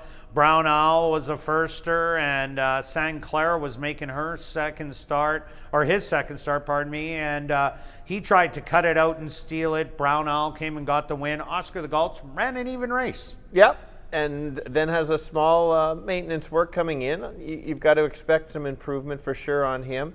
Take note that we've got some fillies and colts. Does it bother you, boys against the girls, the 2-year-old? Not whatsoever, especially early on in the season. I think the fillies mature more than the boys early on, and then they start catching up later in the summer, about this time. But I still think it's even. Boys, girls, doesn't matter. The talent shines through. I'm with you for sure. It doesn't go either way for that. All right, let's go to our wagers here in race number 4. As usual, we're chasing the pick 4. Stretch, $72. Yeah, taking a shot. They've been paying so well. I've got some price horses in there. Just like you, I've got 2, 4, and 7. And then the next race, I've got the 1 and 5. Didn't key the 5. And then I've got 2, 3, 6, 7 in the 6th. I've got 4, 6, 7 in the last.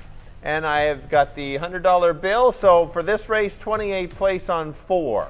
Yeah, I do that all the time. Round it out with whatever I got. I like betting straight triactors, though, just throwing those out in the air. Myself, I'm going after the pick 4 also. I'm taking 2, 4, 7 in here. I'm keying my best bet of the day, Red Astaire. And then I'm taking 2, 3, 4, 6, rounding it out with 4, 6, and 7. That'll cost you $36. Good luck with all your selections here in race 4, and we'll see you back for race 5. Turning your programs back to race number 3, we did have a claim to report. Claim for $1,500 was number 2, Truly and Terrific. Claimed by Back on Track Stables, trainer Jennifer Jordan.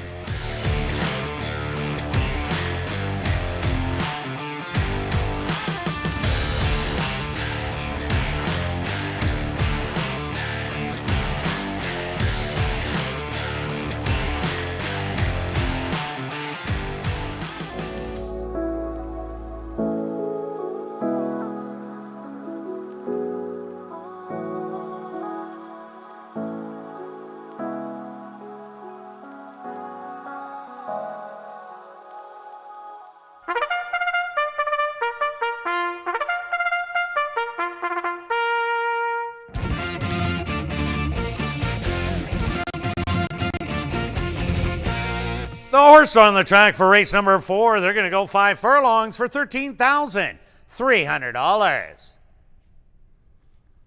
Number 1 is Oscar the Gulch, owned by Deborah Fancy and Blair Huston, trained by Larry Sizik with Sheldon Chickadas. Number 2 is Fly Through Traffic, owned by The Young and the Rest of Us, trained by Michael Nault with Stanley Chady Jr. Number 3 is Critical Condition, owned by Pink Cloud Racing, trained by Courtney Ross with Neville Stevenson. Number 4 is Big Deal Lucille, owned by Dr. Betty Hughes, trained by Devin Gittins with Dwight Lewis. Number 5 is Cindy's Quest, owned by Shelley Brown, Larry Falloon, and Cindy Lukianchuk, trained by Shelley Brown with Leroy Nelson. Number 6, Sparkplug, was scratched. Number 7 is Don't Blame Coco, owned by A2 Racing and Hannah Diltz, trained by Michael Nault with Shamari Muir. Rounding out the field is number 8, I'll Be Your Handyman, owned by Pink Cloud Racing, trained by Courtney Ross with Nyrone Austin. $25,000 guaranteed pick 4 wagering. Here in race 4, they go to post in 4 minutes.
It's now 2 minutes to post time at ASD.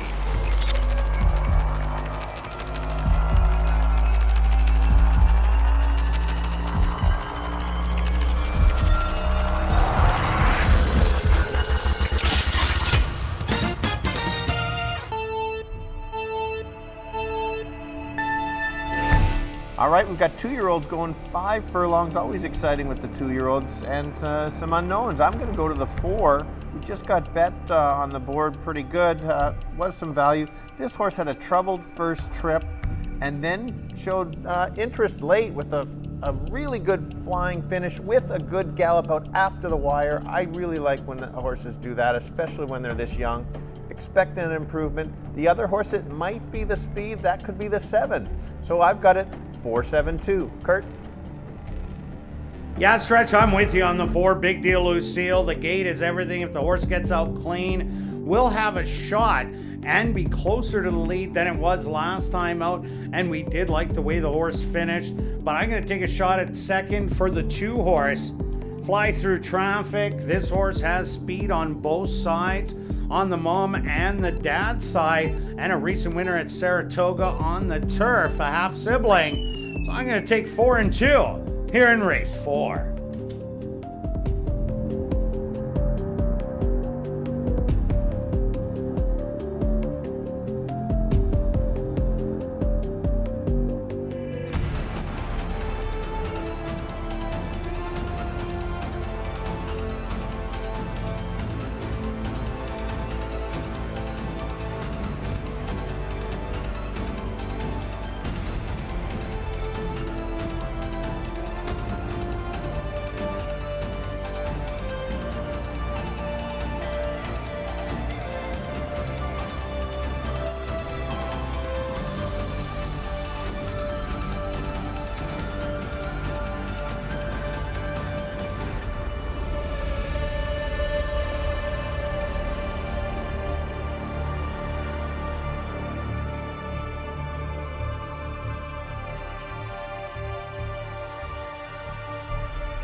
Oscar the Gulch will lead the 2-year-olds into the starting gate.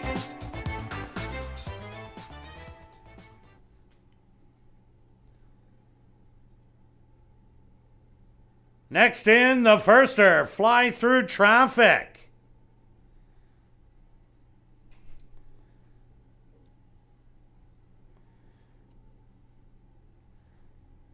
Critical condition, another first-time starter set to go in.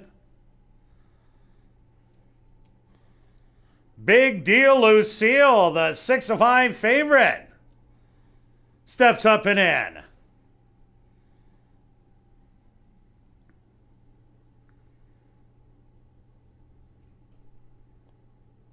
Sydney's Quest will be next.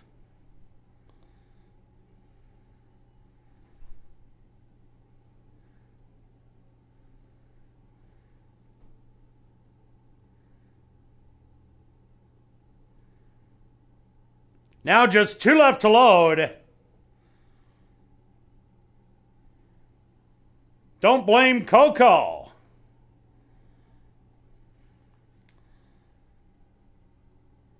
And just waiting on I'll Be Your Handyman on the outside.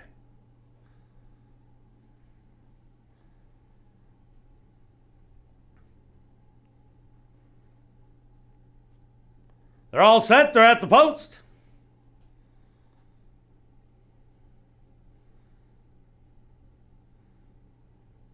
Fractious in the starting gate was Critical Condition.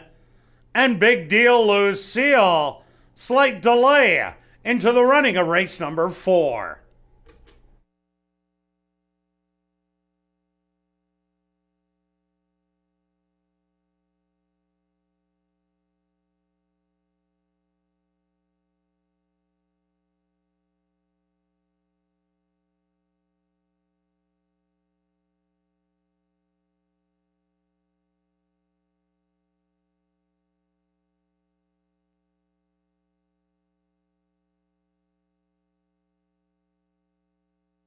Ladies and gentlemen, we have a late scratch to report.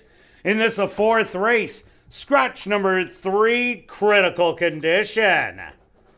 That's a late scratch to report here in race number 4, Scratch number 3, Critical Condition. If you wagered on number 3, Critical Condition, there will be a complete refund.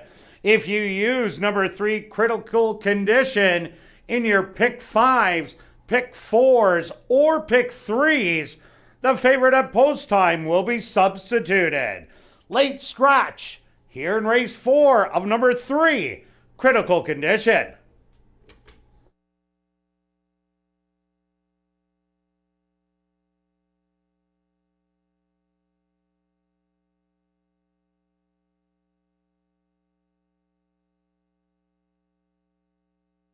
And ladies and gentlemen, with that scratch, all the horses will be unloaded. Post time approximately 3 minutes away.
The horses are now ready to reload. Oscar the Gulch will be the first to go in again.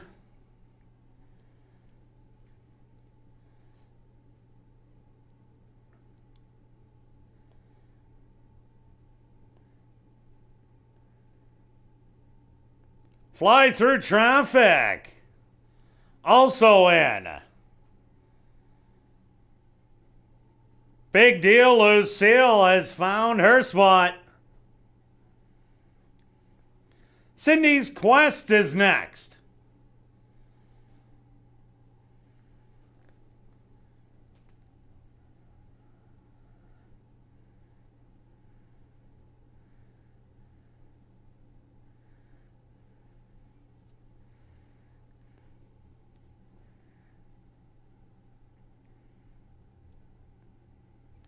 Sydney's Quest getting a little extra help from the gate crew.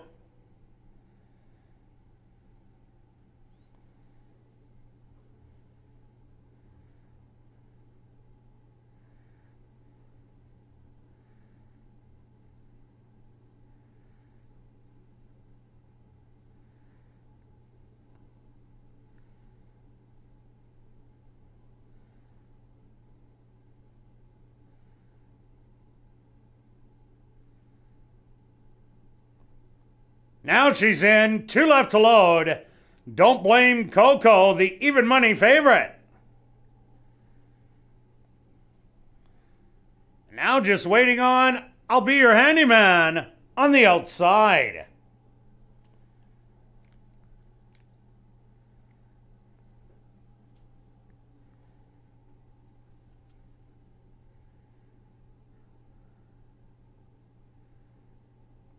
They're all set, they're at the post.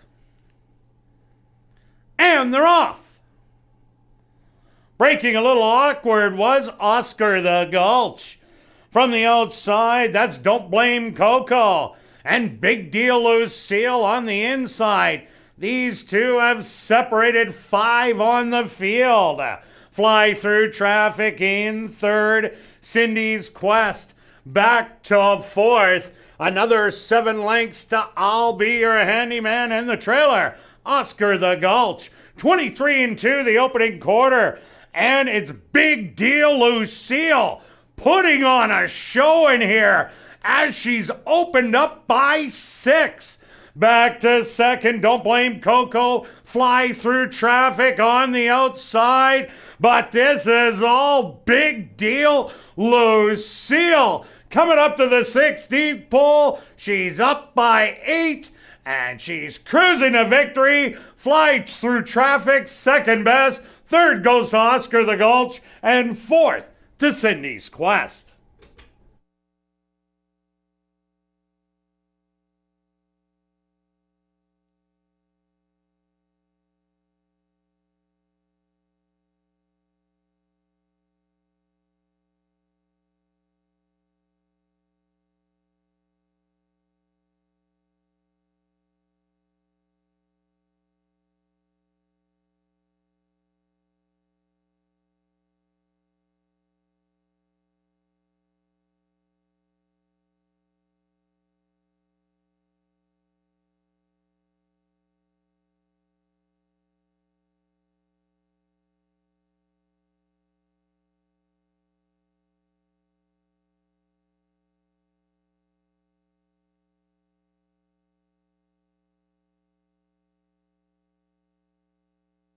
The Stewarts have posted number 4, Big Deal Lucille, as your race winner. 2nd goes to number 2, Fly Through Traffic. 3rd to number 1, Oscar the Gulch. And 4th to number 5, Cindy's Quest. They went the opening quarter 23-2. The half 47-1. Time for the 5 furlongs, 1 minute and 2/5.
Now entering the winner's enclosure, the official winner here in race 4, that's number 4, Big Deal Lucille.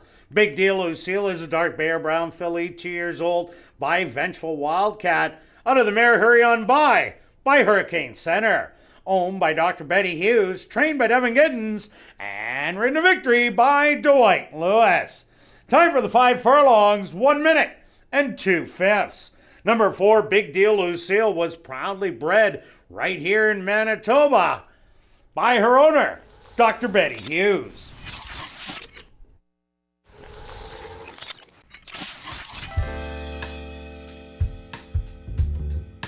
Race 4 is official in the upcoming 5th race. There are no changes.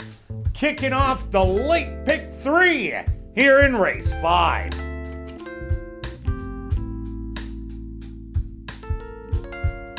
Ladies and gentlemen, it's back. Winnipeg's most popular night market is right here at Assiniboia Downs, Sunday, September 5th and 19th from 1 till 11 p.m.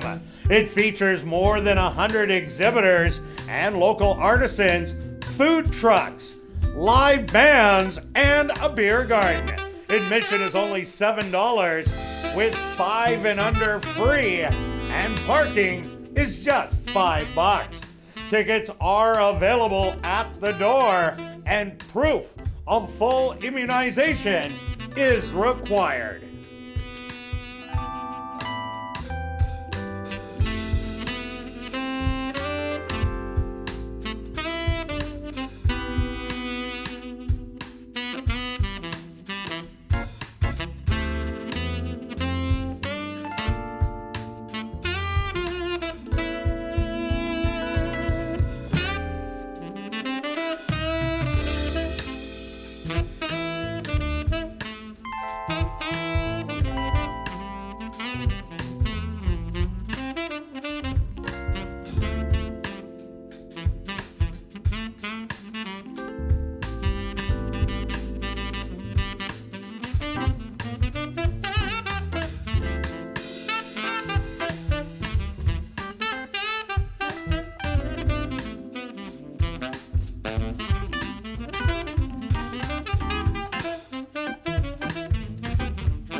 And welcome back down the paddock for race number 5. Kicking off late pick 3 wagering with a $5,000 claimer for 3-year-olds and up that are non-3 lifers. They're going to go 6 furlongs. Welcoming TVG and all their viewers once again. Stretch. Big deal, Lucille. Wow, what a change from last time. Yeah, Dwight got her out nicely, and we knew she could close, and so when she was on the lead, it's like, this is going to be good. And there's a great example, one about the 2-year-old improving, and the second most important is watching the replay. If you look at the chart line, it says broke inwards, yeah, that's fair, and then rail rally. That doesn't even tell half the story of what actually went on. And as mentioned, we both went on and on about the 4 and the gallop out and having to improve. Sure, but the 4 actually went off as a bigger price than the 7. And that's because the other one beat it, but without everything that happened early, it would have been a different story, and we've seen it today. Yeah. So please watch the replays. You're going to pay off. That's work, though. We'll do it for them. All They right. just got to listen. All right. Let's go. Race 5, second leg. Big pool in the pick 4 pool. Thanks again, everybody jumping in. Hopefully you're still alive because it's already one favorite beaten, and it was a tricky 2-year-old race. We've both got the same horse in here. It is a favorite. It makes sense, Red Astaire being the favorite. The key, there's a few keys. We got the drop in class, but what I do like even more is the horse showing speed last time going long. And so Carl's decided, let's try something. That was the first 2-turn this year, and raced against some pretty good horses in there. But then you look back at some of the other ones. Like Kirt said on the show, beating Major Shepherd in there, only 4 lengths back of Doc's Class Act, who is a high allowance horse. And Marquis Well, And who's Marquis had Well, a great year this year. For sure, that just wins races after races. So fits Yeah, it's a bit of a drop, but why not? That's the time of year. Pick your spots. You need 6 furlongs because that's what this horse needs. And so, yeah, top selection. Anything to add on that 5? Well, it won't be going to the lead in here. There's 2 speed horses. The 1, Double Yin's Money. Actually, 3, Harry Keep the Change. And number 7, Stone Cafe. All of them possess speed. I expect at least 2 of them to go out and bang it out. But what I like about Red Astaire, it's a stalker in here. And it looks like the 1, 3, and 7, their best distance is about 5, 5.5. And it's 6 furlongs today. Yeah, absolutely, absolutely. So your second, you went Stone Cafe. Yeah, I went to the 3-year-old in here, Stone Cafe. Had a couple route races in the middle. 2 outs ago, ran a really good race against Mr. Snickers, Freezing Jimmy. Freezing Jimmy had won his previous start. Mr. Snickers came back to win yesterday impressively. Stone Cafe, this is a horse that doesn't have to go to the front, but has been pressing the lead. But I think it might be able to sit right behind the 1, Double Yin's Money, and number 3, Harry Keep the Change, and then sit right beside Red Astaire, and those 2 rally together. Yeah, that's fair. I've got it in my top 3. The reason I went to the 1, I know it is a lot of speed. I was just so impressed with that first start. The horse actually has won this condition. Was it actually eligible for non-2? Skipped it, went non-3, so it already won it. I liked how this horse actually stalked. So maybe Carino will stalk behind a few of the speed horses. The rail could be a good spot. Yeah, I just like the figures. The figures were very solid. It wasn't a perfectly clean trip either for that horse. So that's why I got the 1. I don't mind it, especially since speed's holding. I like to have a speed horse. Yeah, the only reason I don't like that 1, if that race was about 3 jumps farther, Strong Arm definitely would have won that race. And there was a couple other ralliers in there that would have blown on by. But I think Double Yin's Money has distance limitations. If you do look, did win 1 going 6 furlongs. But didn't look like it get pressured till the middle of the race. But I expect big pressure in this one. A long shot I like in here to get a little piece is number 2, Big Buffy. If 1, 3, and 7 go battle it out, 5 overtakes them. Big Buffy used to be a speed horse, but showed an off-the-pace ability last time out. So I think that might be a little bit of a sleeper in here. Yep, there's some races. It's only had 2 starts here. Okay. All right, let's go to our wagers here in race number 5. Stretch, what do you got? I went with a tri-wheel. 1-5 with 1-5 with everybody else. And then you think you call that other one the wedge? Yeah, wedge them in the middle. Wedge them in the middle. 1-5 all with 1-5. Just a $20 bet. Hoping for a long shot with those other ones. And myself, I'm all in on Red Astaire. I got my pick 4 keyed, my pick 5 keyed, and I'm keying it on top with the 2-3-7 for second. With the 2-3-6-7, a $1 wheel will cost you $9, but I'm doing a $2 one for $18. Good luck with all your wagers here in race 5, and we'll see you back for race 6.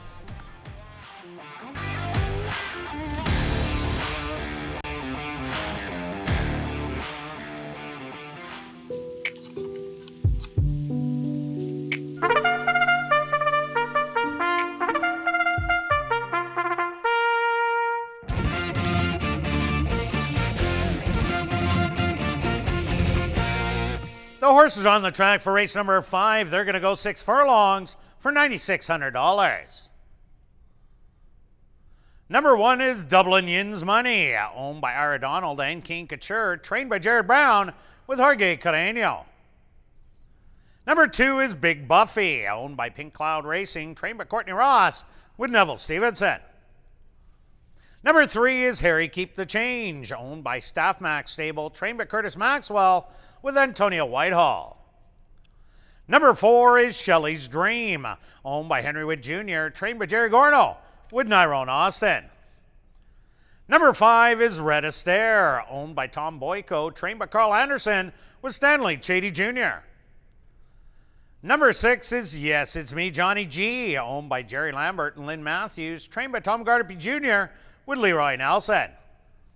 Rounding out the field is number 7, Stone Cafe, owned by Henry Wood Jr., trained by Jerry Gorno with Sheldon Chicken Ass. Post time for race number 5 in 4 minutes.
It's now 2 minutes to post time at ASD.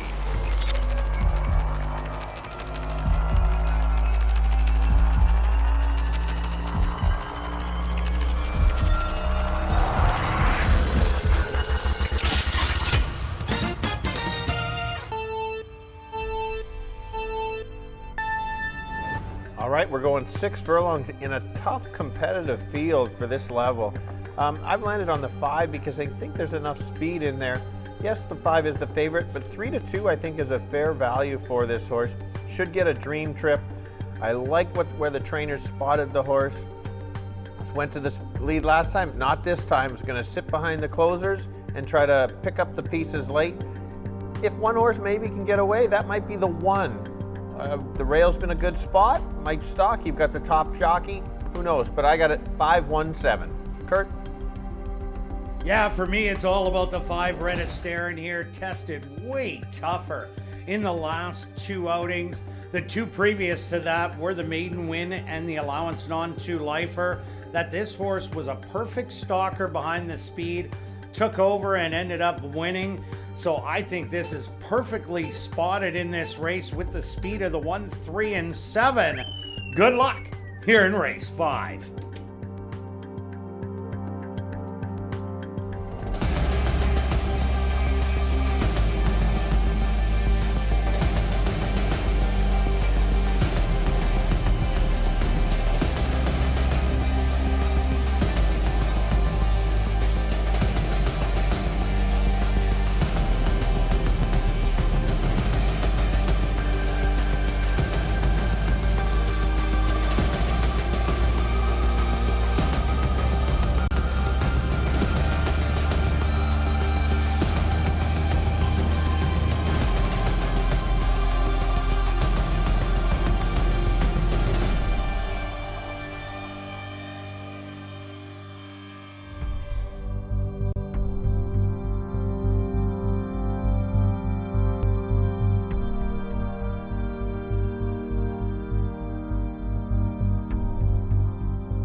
Doubling Yin's money, the first to go in.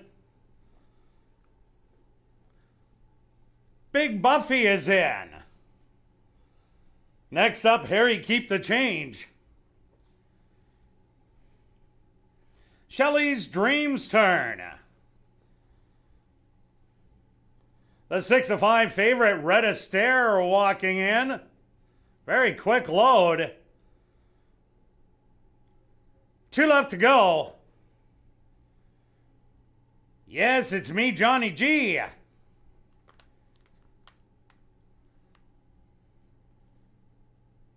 And now just waiting on Stone Cafe.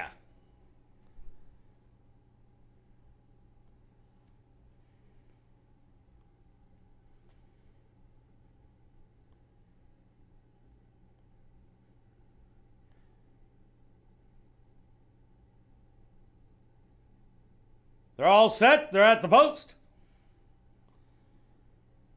And And they're off, stumbling at the start. Red Astaire, but quickly recovers. On the inside, Big Buffy wants to show some speed, as does Dublin Yin's Money. 3 wide, that's Yes It's Me, Johnny G. Red Astaire now in third. Harry Keep the Change is in fifth, moving up smartly. Then it's Shelley's Dream, and the trailer is going to be Stone Cafe. 22 and 3 the opening quarter, and Dublin Yin's Money with the lead by a length. Yes It's Me, Johnny G. Still there in second. Red Astaire moving up with a pile of horse in between. In third, well back to fourth. The half, 45 and 4. They hit the head of the lane, and Red Astaire now pokes a nose in front and starts drawing off. Dublin Yin's Money is going to try and stay there for second with Yes It's Me, Johnny G, but it's all Red Astaire who's going to win by 5. Dublin Yin's Money hangs around for second. Third's going to go to Yes It's Me, Johnny G. Close for fourth between Shelley's Dream and Stone Cafe.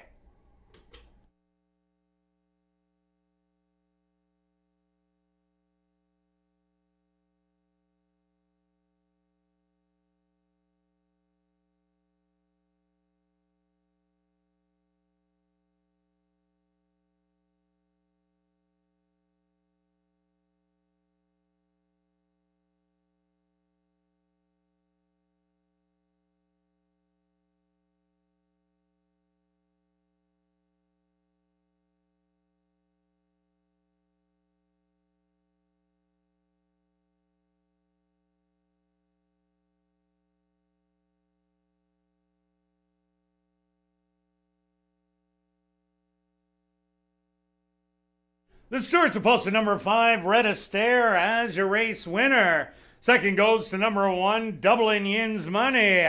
Third to number 6, Yes It's Me, Johnny G.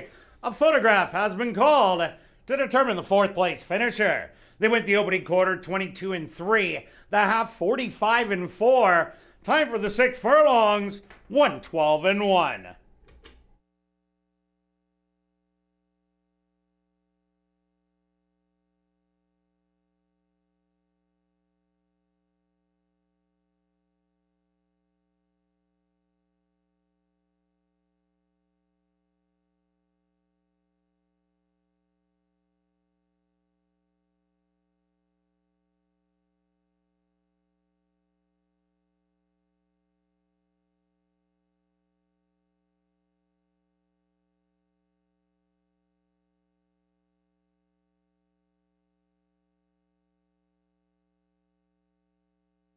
Results of the photo show number 4, Shelley's Dream, finished in fourth.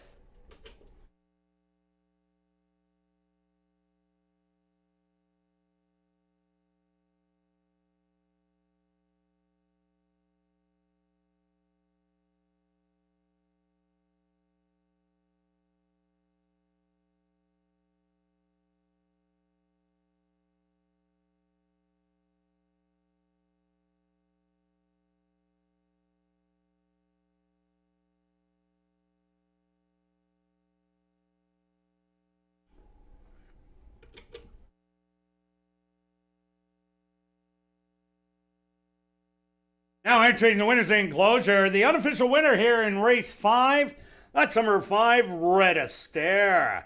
Red Astaire is a chestnut gelding, 4 years old, by Old Forester, out of the mare Tap the Rhythm by Montbrook, owned by Tom Boyko, trained by Carl Anderson, and ridden to victory by Stanley Chady Jr. Time for the 6 furlongs, 112 and 1.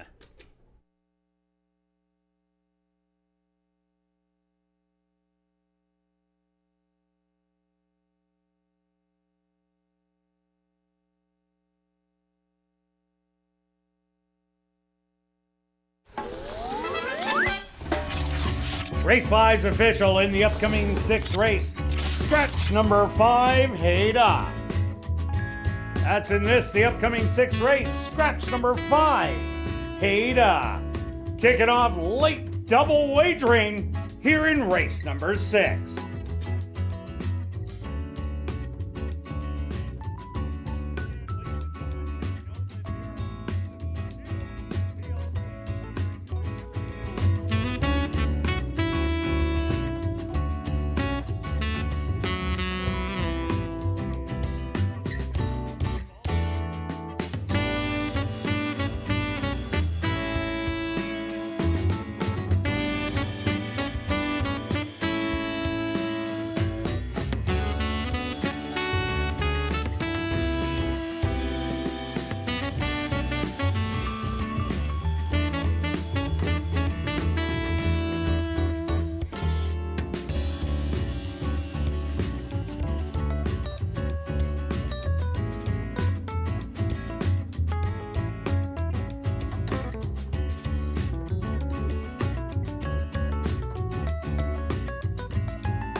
And welcome back down the paddock for race number 6 for this $5,000 claimer. For fillies and mares 3 and up that are non-4 lifers, they're going to go 6 furlongs. Scratch number 5, Haida, welcoming TVG and their viewers once again. Red Astaire crushes them with the drop in class. Yeah, we talked about that.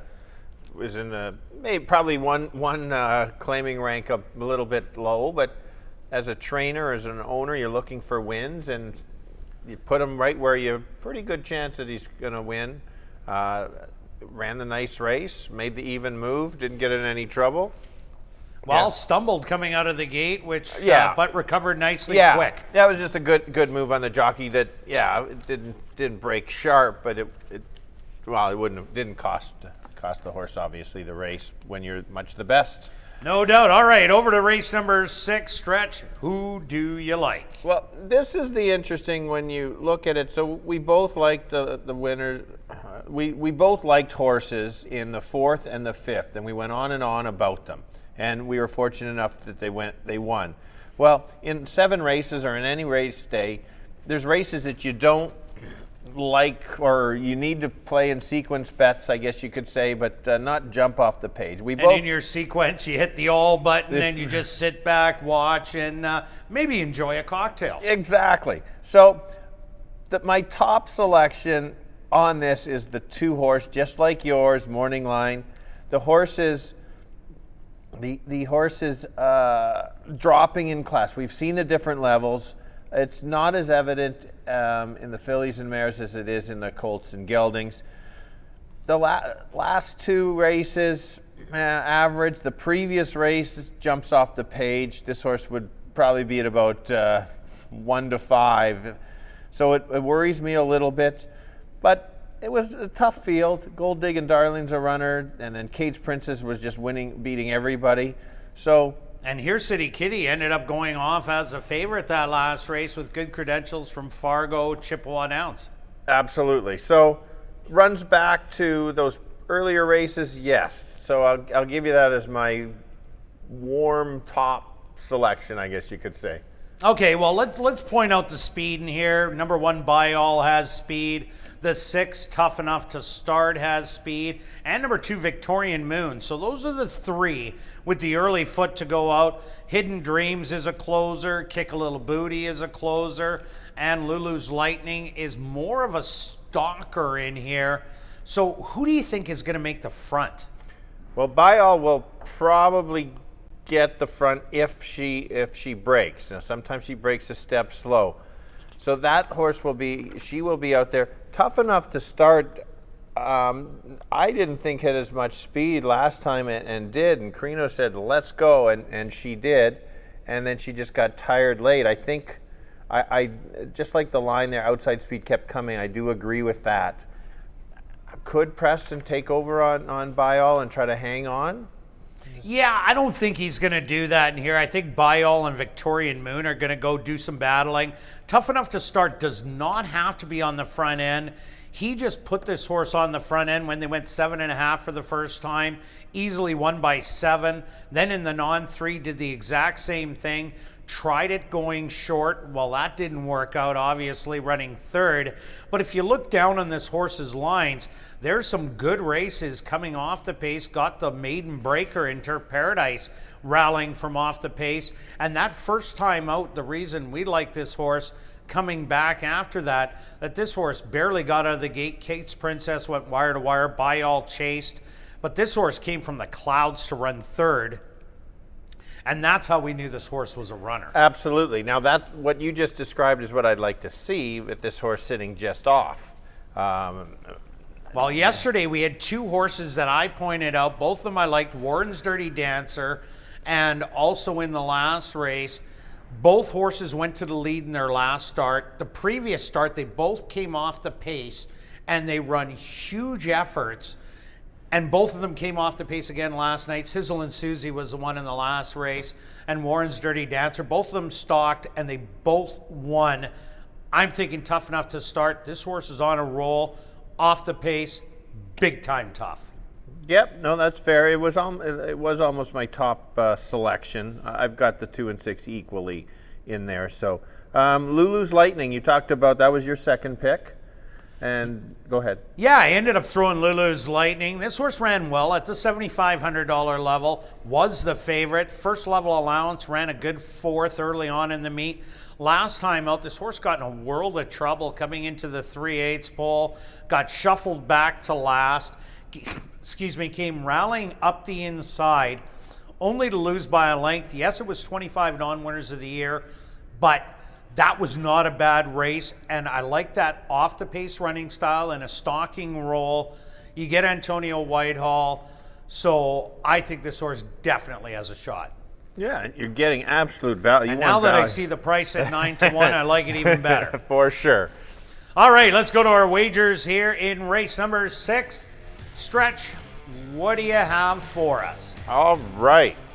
So I've just decided to go with a bit of a small exactor wheel. I'm not spending that much because it's a race I don't like that much. So just a $3 exactor wheel, 2-6 with 2, 3, 6, 7. Costs $18. If you wanted to spend only $1 and make it $6 on the 2-6 with 2, 3, 6, 7. See, and Stretch, I'm with you on this race. That this wasn't, I didn't have a strong opinion about anything. Victorian Moon, I think it's going to be the big favorite. Do I think it's beatable? Yes. Could it win by 5? Of course it can, but the setup was kind of odd for me, so I went for a place bet with some value. I went to number 7, Lulu's Lightning, 25 to place. Good luck with all your wagers here in race number 6, and we'll see you back for race 7 for Jackpot High 5 Wagering.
The horses are on the track for race number 6. They're going to go 6 furlongs for $9,700. Number 1 is By All, owned by Shelley Brown, Oslin Bell, Harvey Warner, Jay Jackson, and Anderson Livestock Stable, trained by Shelley Brown with Leroy Nelson. Number 2 is Victorian Moon, owned by Henry Witt Jr., trained by Jerry Gorno with Sheldon Chickanis. Number 3 is Hidden Dreams, owned by Andy Stronach, trained by Jennifer Jordan with Nyrone Austin. Number 4 is Kick a Little Booty, owned by Brent and Heather Rymack, trained by Brent Rymack with Caleb Pizarro. Number 5, Hada Was Scratched. Number 6 is Tough Enough to Start, owned by Mike Napoleon, trained by Tom Gardapi Jr. with Jorge Carreño. Rounding out the field is number 7, Lulu's Lightning, owned by Ira Donald and King Couture, trained by Jared Brown with Antonio Whitehall. Post time for race number 6, 4 minutes away.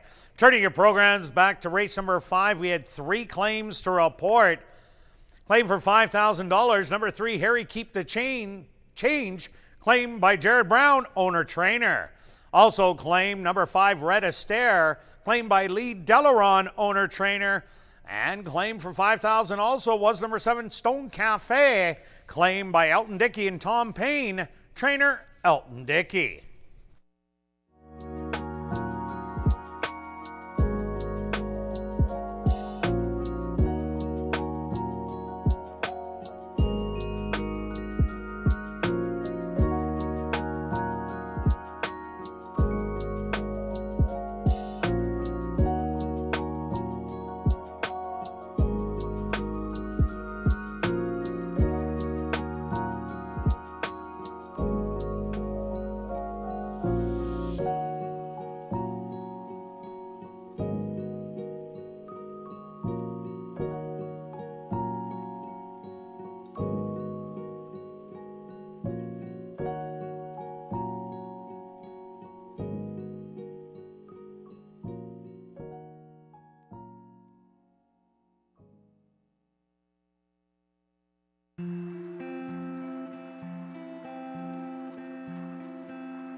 It's now 2 minutes to post time at ASD.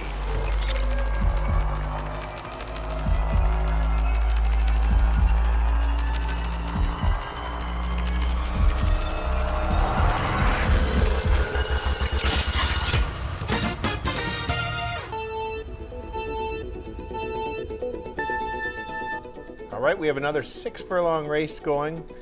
It's a wide open race. As you can see, the public's not sure. It's between the 1, 2, 4, and 6, all about equal value. I've landed on the 2 as my top selection based on the drop in class. It's a lukewarm selection. 6 is my other one that could get a nice trip as well. So I've got it 2-6-3. Kirt? Yeah, I went with the 2 also, Victorian Moon. Here's a horse that has speed in here. The 1 has a little bit of braking problem, so what could happen? Sheldon Chickness, good gate rider, and they like sending horses out of that Gorno barn. This horse just might make the lead, and so far on today's track, that's what you want.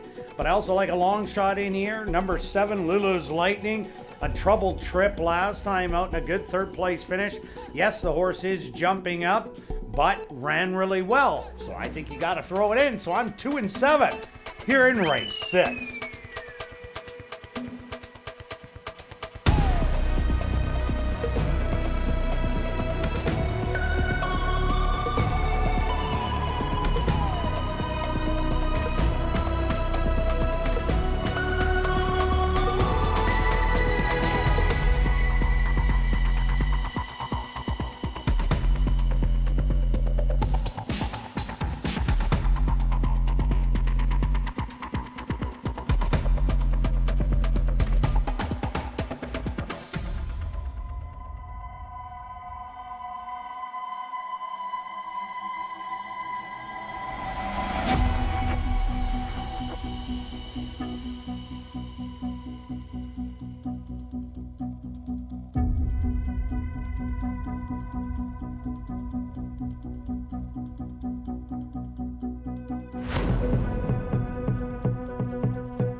Bayall, the first to go in. The 8-5 favorite, Victorian Moon, is now in.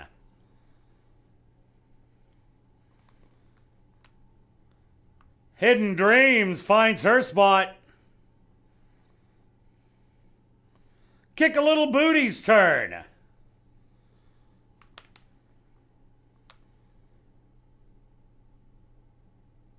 Two left to load. Tough Enough to Start.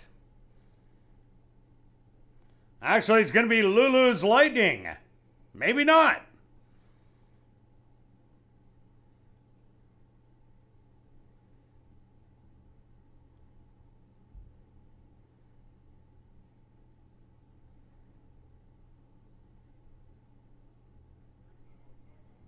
Can't really see where Tough Enough to Start is behind the gate.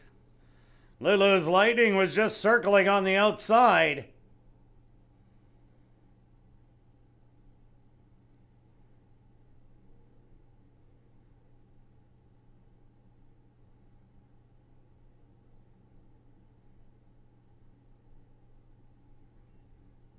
They're doing a slight equipment change on number 6, Tough Enough to Start.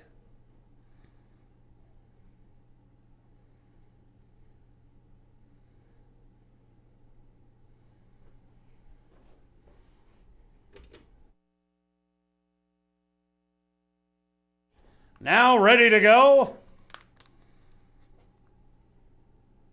Tough Enough to Start is in. Now just waiting on Lulu's Lightning.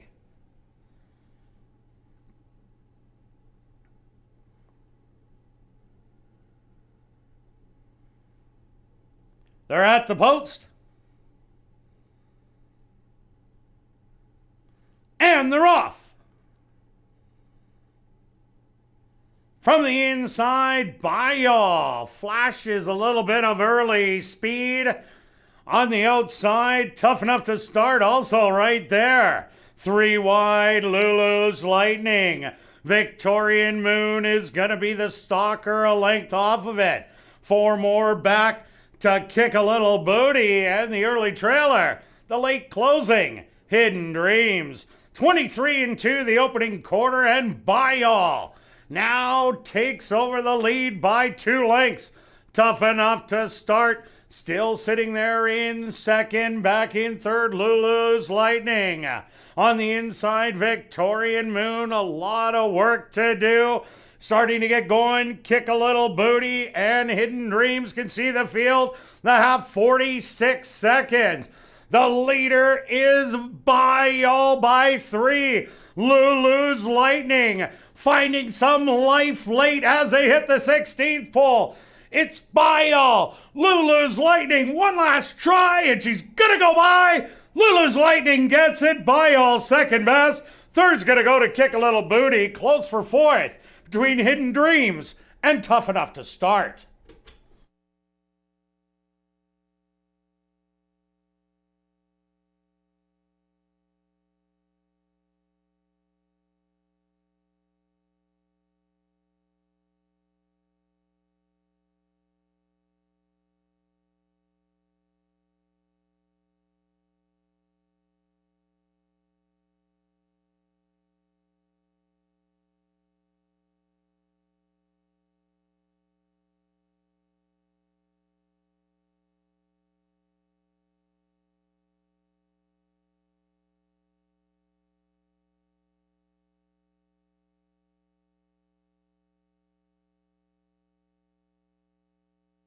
Stewart's opposed to number 7, Lulu's Lightning, as your race winner. Second goes to number 1, Bayall. Third to number 4, Kick a Little Booty. And fourth to number 6, Tough Enough to Start.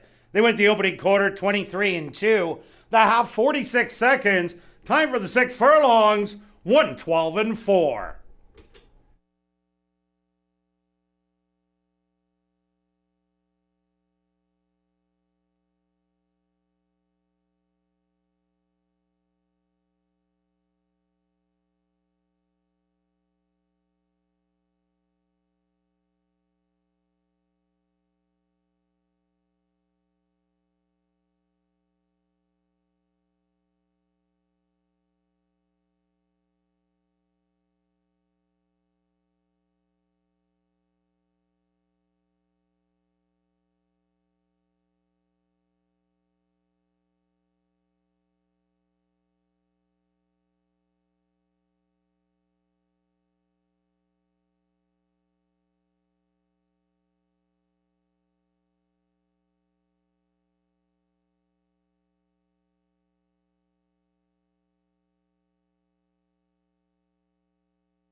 Now entering the winner's enclosure, the official winner here in race 6, that's number 7, Lulu's Lightning.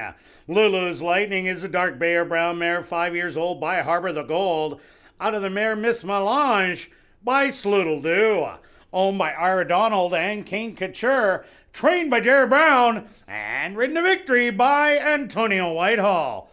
Time for the 6 furlongs, 1:12 and 4.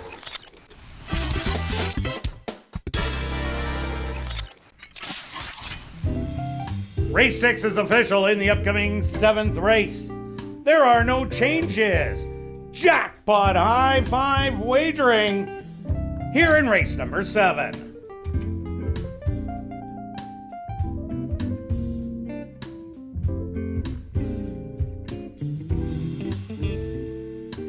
Tree Summer is coming to Assiniboia Downs Friday, September 10th and Saturday, September 11th. Friday features Dean Brody and Petrek, and Saturday features the James Barker Band and Jess Moskaluk. Also Tyler Joe Miller. You will have to have full immunization to attend. Get your tickets or 2-day passes today at showpass.com.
And welcome back down the paddock for race number 7 for this $3,500 claimer. For 3-year-olds and up, they're going to go 6 furlongs. Well stretched, Lulu's Lightning on the outside, jumping up. Trouble trip last time and gets it done. Nice place price, though. It was a great place price. I thought, off camera, I said that was a great bet. And you don't want to be one of those, oh, I should have bet win. But when we talked about and kind of how the track is playing, the bet was a bigger place bet. Get your 670, I believe, and move on and just say, yes, I handicapped it correctly, and it was a really good bet. For sure it was. And good old By All has his second-itis kicked back in. Still going. Looked like she couldn't lose, and sure enough, I learned my lesson not to have her in first. Okay, race 7, let's finish it off strong. Had a lot of winning tickets throughout the show. Hopefully some people have taken advantage or got the information and gone from there. There we go. Jake, you're on the ball because you're going to my top selection, and that's the 7. Speed's doing well. Yes, it's going from 5.5 to 6, but I just liked how good this horse looked last time. Got the lead really easy, and then, yes, did hang on, but dug in game. And I liked how that horse just dug in at the end and won it that way. This horse, wins races. Sure, the horse is 7, but it's got 15 lifetime wins. I always like when I see that. And solid. That's my starting point because I think that horse is going to be probably on the lead. Yeah, and the horse that ran 3rd, Frankly Fun, also came back to win its very next start. So that was a key race for You Why Me. I do like that selection, but I also like number 6, Warbridge. Really love the way this horse ran last time. Watch the replay on this one. There is no trouble line, but this horse got in trouble with about a 16th of a mile to go and still got through to run a convincing second. The 3rd place horse was 3 lengths behind, but Warbridge, if it would have had a smooth trip, might have been closer to Hot Rod, and I'm not sure if Warbridge would have beat it, but that was only going 5 furlongs. Now Warbridge gets to go 6 furlongs. Murray Duncan, he's claimed a few horses in the last little while, and he's really moved them up and ran a flat race when he moved it up, going not its preferred distance, 7.5 furlongs. I crossed that one out. And then the last race was huge. Lost to a solid 5,000 sprinter in Hot Rod and in that $3,500 claimer. So Warbridge, I think, is going to love 6 furlongs and run another bang-up race. Oh, for sure. We've cashed a few times on him this year and even last year. Good one. My second choice is My Father's Eyes. Racing much tougher, makes the drop. I think it's a smart drop. Just wasn't quite getting there against some of the top horses at least the 5,000 and the allowance. And this is a textbook call. We've been talking about dropping from each level, from the 75 to 5, 5 to 35. Perfect spot. Does need a bit of the pace to come back. Hasn't won at the distance, so tread carefully. Is the favorite. I don't like the value for there. So going from there, just one more to add, or? Yeah, number 1 American League. This is a horse that dropped from 5,000 into 3,500. And this horse took advantage of the rail and spit out to the lead after a quarter mile, was stalking on the inside, but took over with 3/8 of a mile to go, and then coasted to victory. Draws the rail again in here, has tactical speed. And American League, this horse is a solid 5,000 claimer. I liked him that day because he was within my 5 lengths that I like. So that's why I like him. What else do you like, Stretch? Well, I can't leave out Warren's Van Gogh. 17 to 1. I've cashed on him before. Great value. Almost beat You Why Me.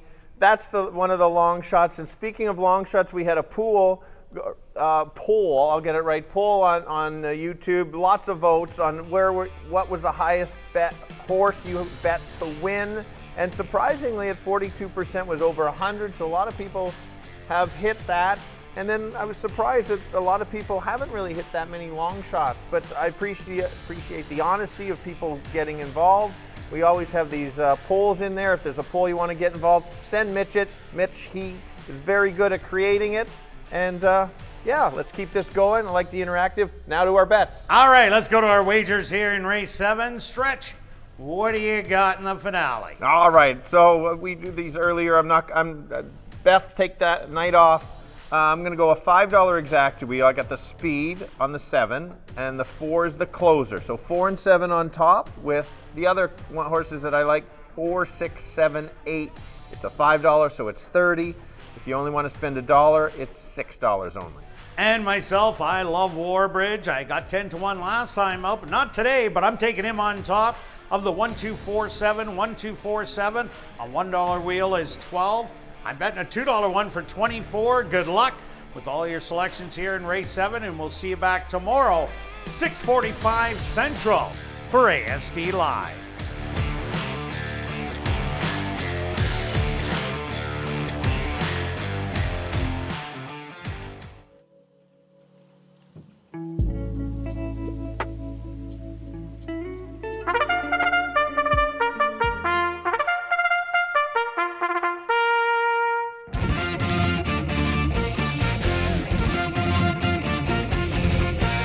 The horses are on the track for race number 7. They're going to go 6 furlongs for $11,000. Number 1 is American League, owned by Just for Kicks Stable, trained by Sean Moran with Shamari Muir. Number 2 is Young Boy, owned by Lane Foxwell, trained by Alan Brown with Neville Stevenson. The 3 is Northern Sky, owned by Tessa Fay Stable, trained by Shelley Brown with Leroy Nelson. Number 4 is My Father's Eyes, owned by Mike Powers and Jerry Gorno, trained by Jerry Gorno with Antonio Whitehall. Number 5 is Big Egypt, owned by Lane Bremner, trained by Lee Delaron with Jorge Carreño. Number 6 is Warbridge, owned by Brian Smith, trained by Murray Duncan with Stanley Chady Jr. Number 7 is Yo Why Me, owned by Droppin' Racing, trained by Steve Keplin Jr. with Sheldon Chickeness. Rounding out the field, number 8, Warren's Van Gogh, owned by S&S Stable, trained by Maria Stanford with Nyrone Austin. Jackpot High Five wagering here in race 7. They go to post in 4 minutes.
It's now 2 minutes to post time at ASD.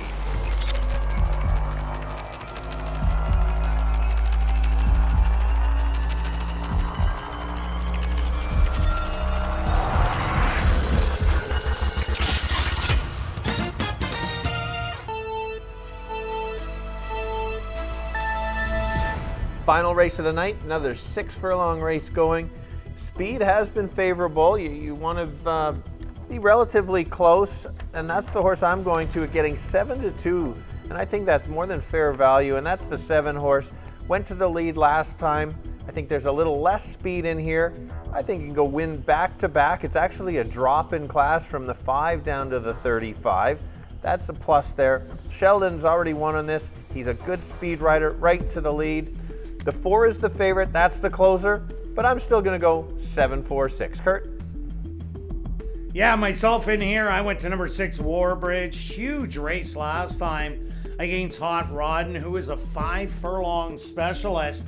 Now gets an extra half a furlong. Murray Duncan, the second time, he'll be sprinting this horse.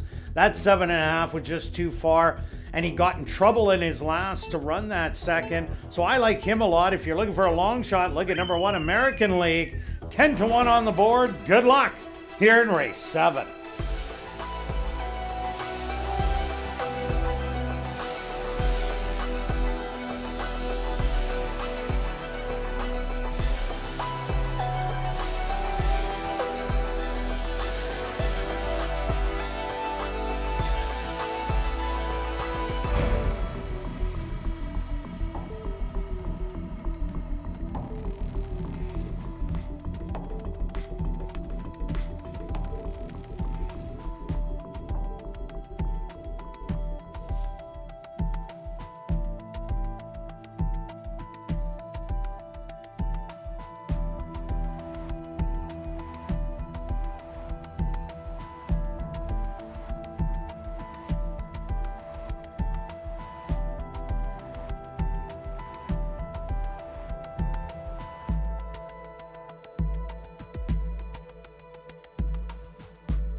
American League leads the field in for the nightcap. Young Boy is also in. Next up, Northern Sky.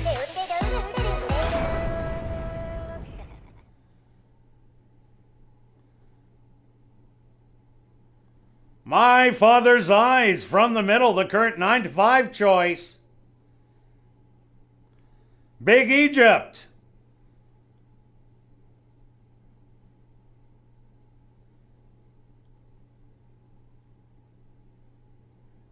Almost in.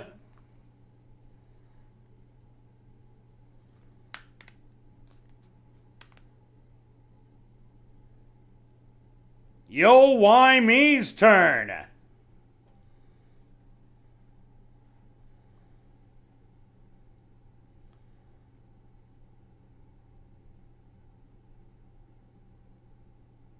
Now just 2 left to load.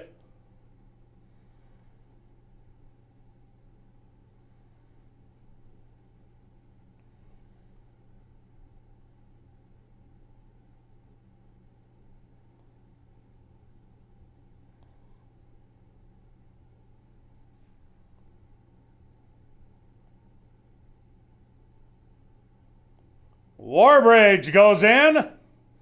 And now just waiting on Warren's Van Gogh.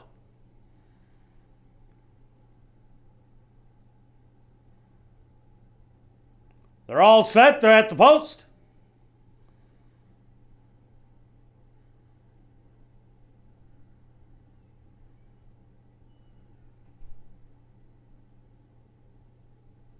And they're off.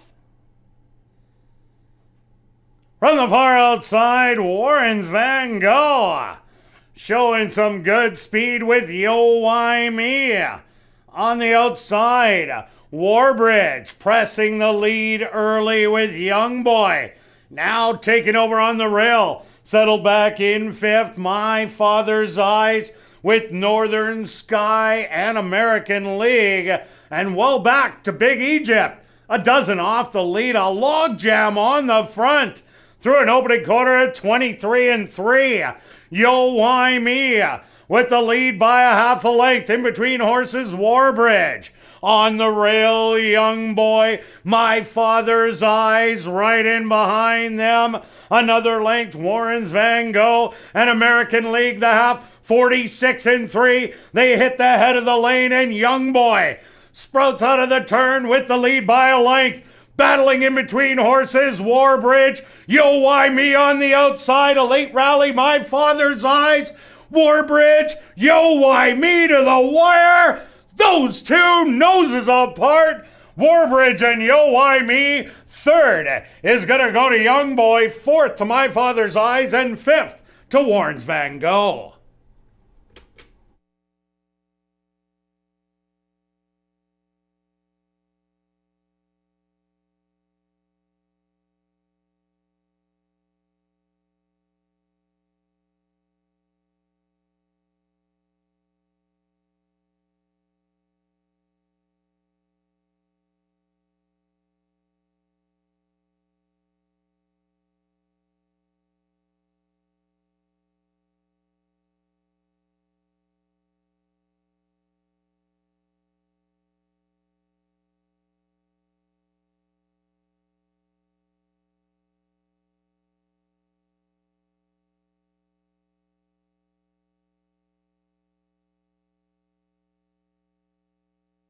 Stewards have requested a photograph to determine the winning horse. They went the opening quarter 23-3, the half 46-3.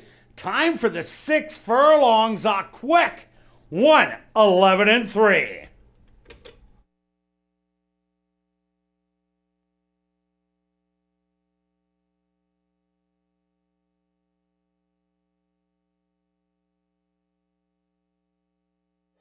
Ladies and gentlemen, please hold all tickets. There's an objection here in race number 7.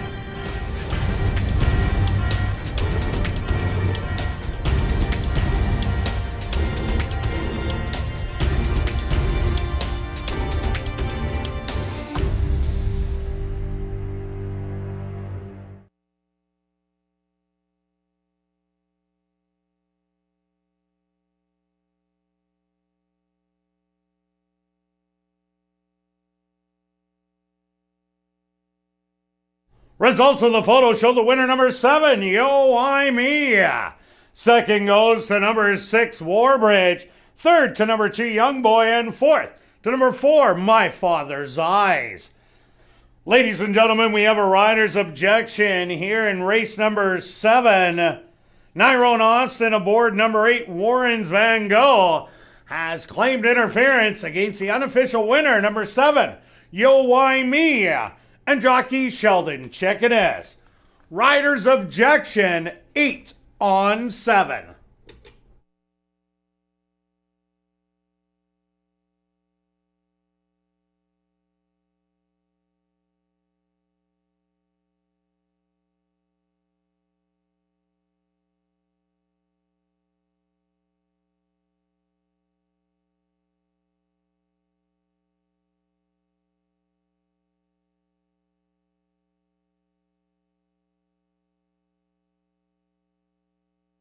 Now entering the winner's enclosure, the unofficial winner here in race 7.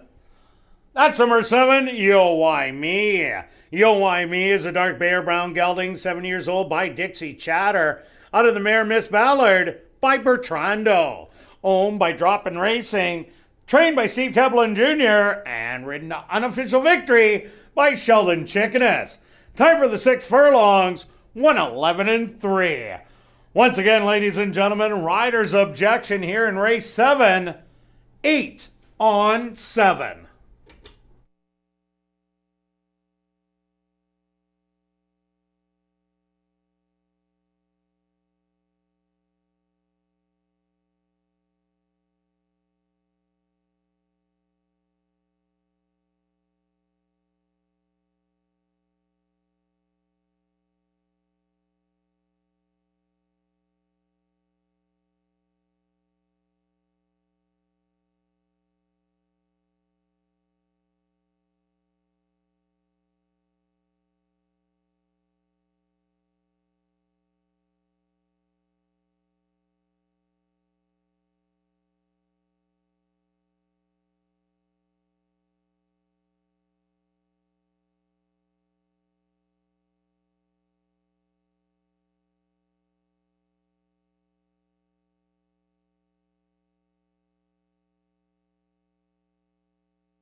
Ladies and gentlemen, after reviewing the films, the stewards have disallowed the claim of foul.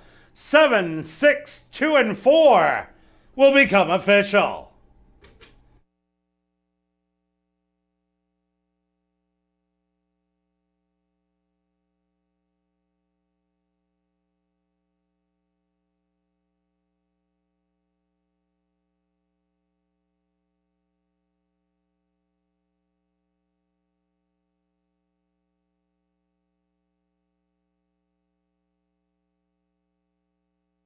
Ladies and gentlemen, directing your attention to the television monitors is the objection tape from race number 7. Pay special attention to the 2 outside horses. In pink, that's number 8, Warren's Van Gogh, claiming interference against the far left in orange, Sheldon Chickeness and Yo Why Me.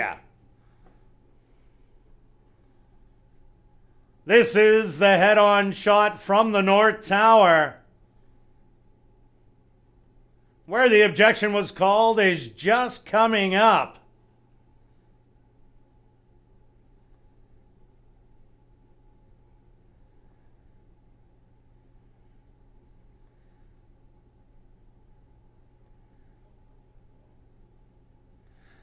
And it was somewhere around there, so after reviewing the films, no change was warranted.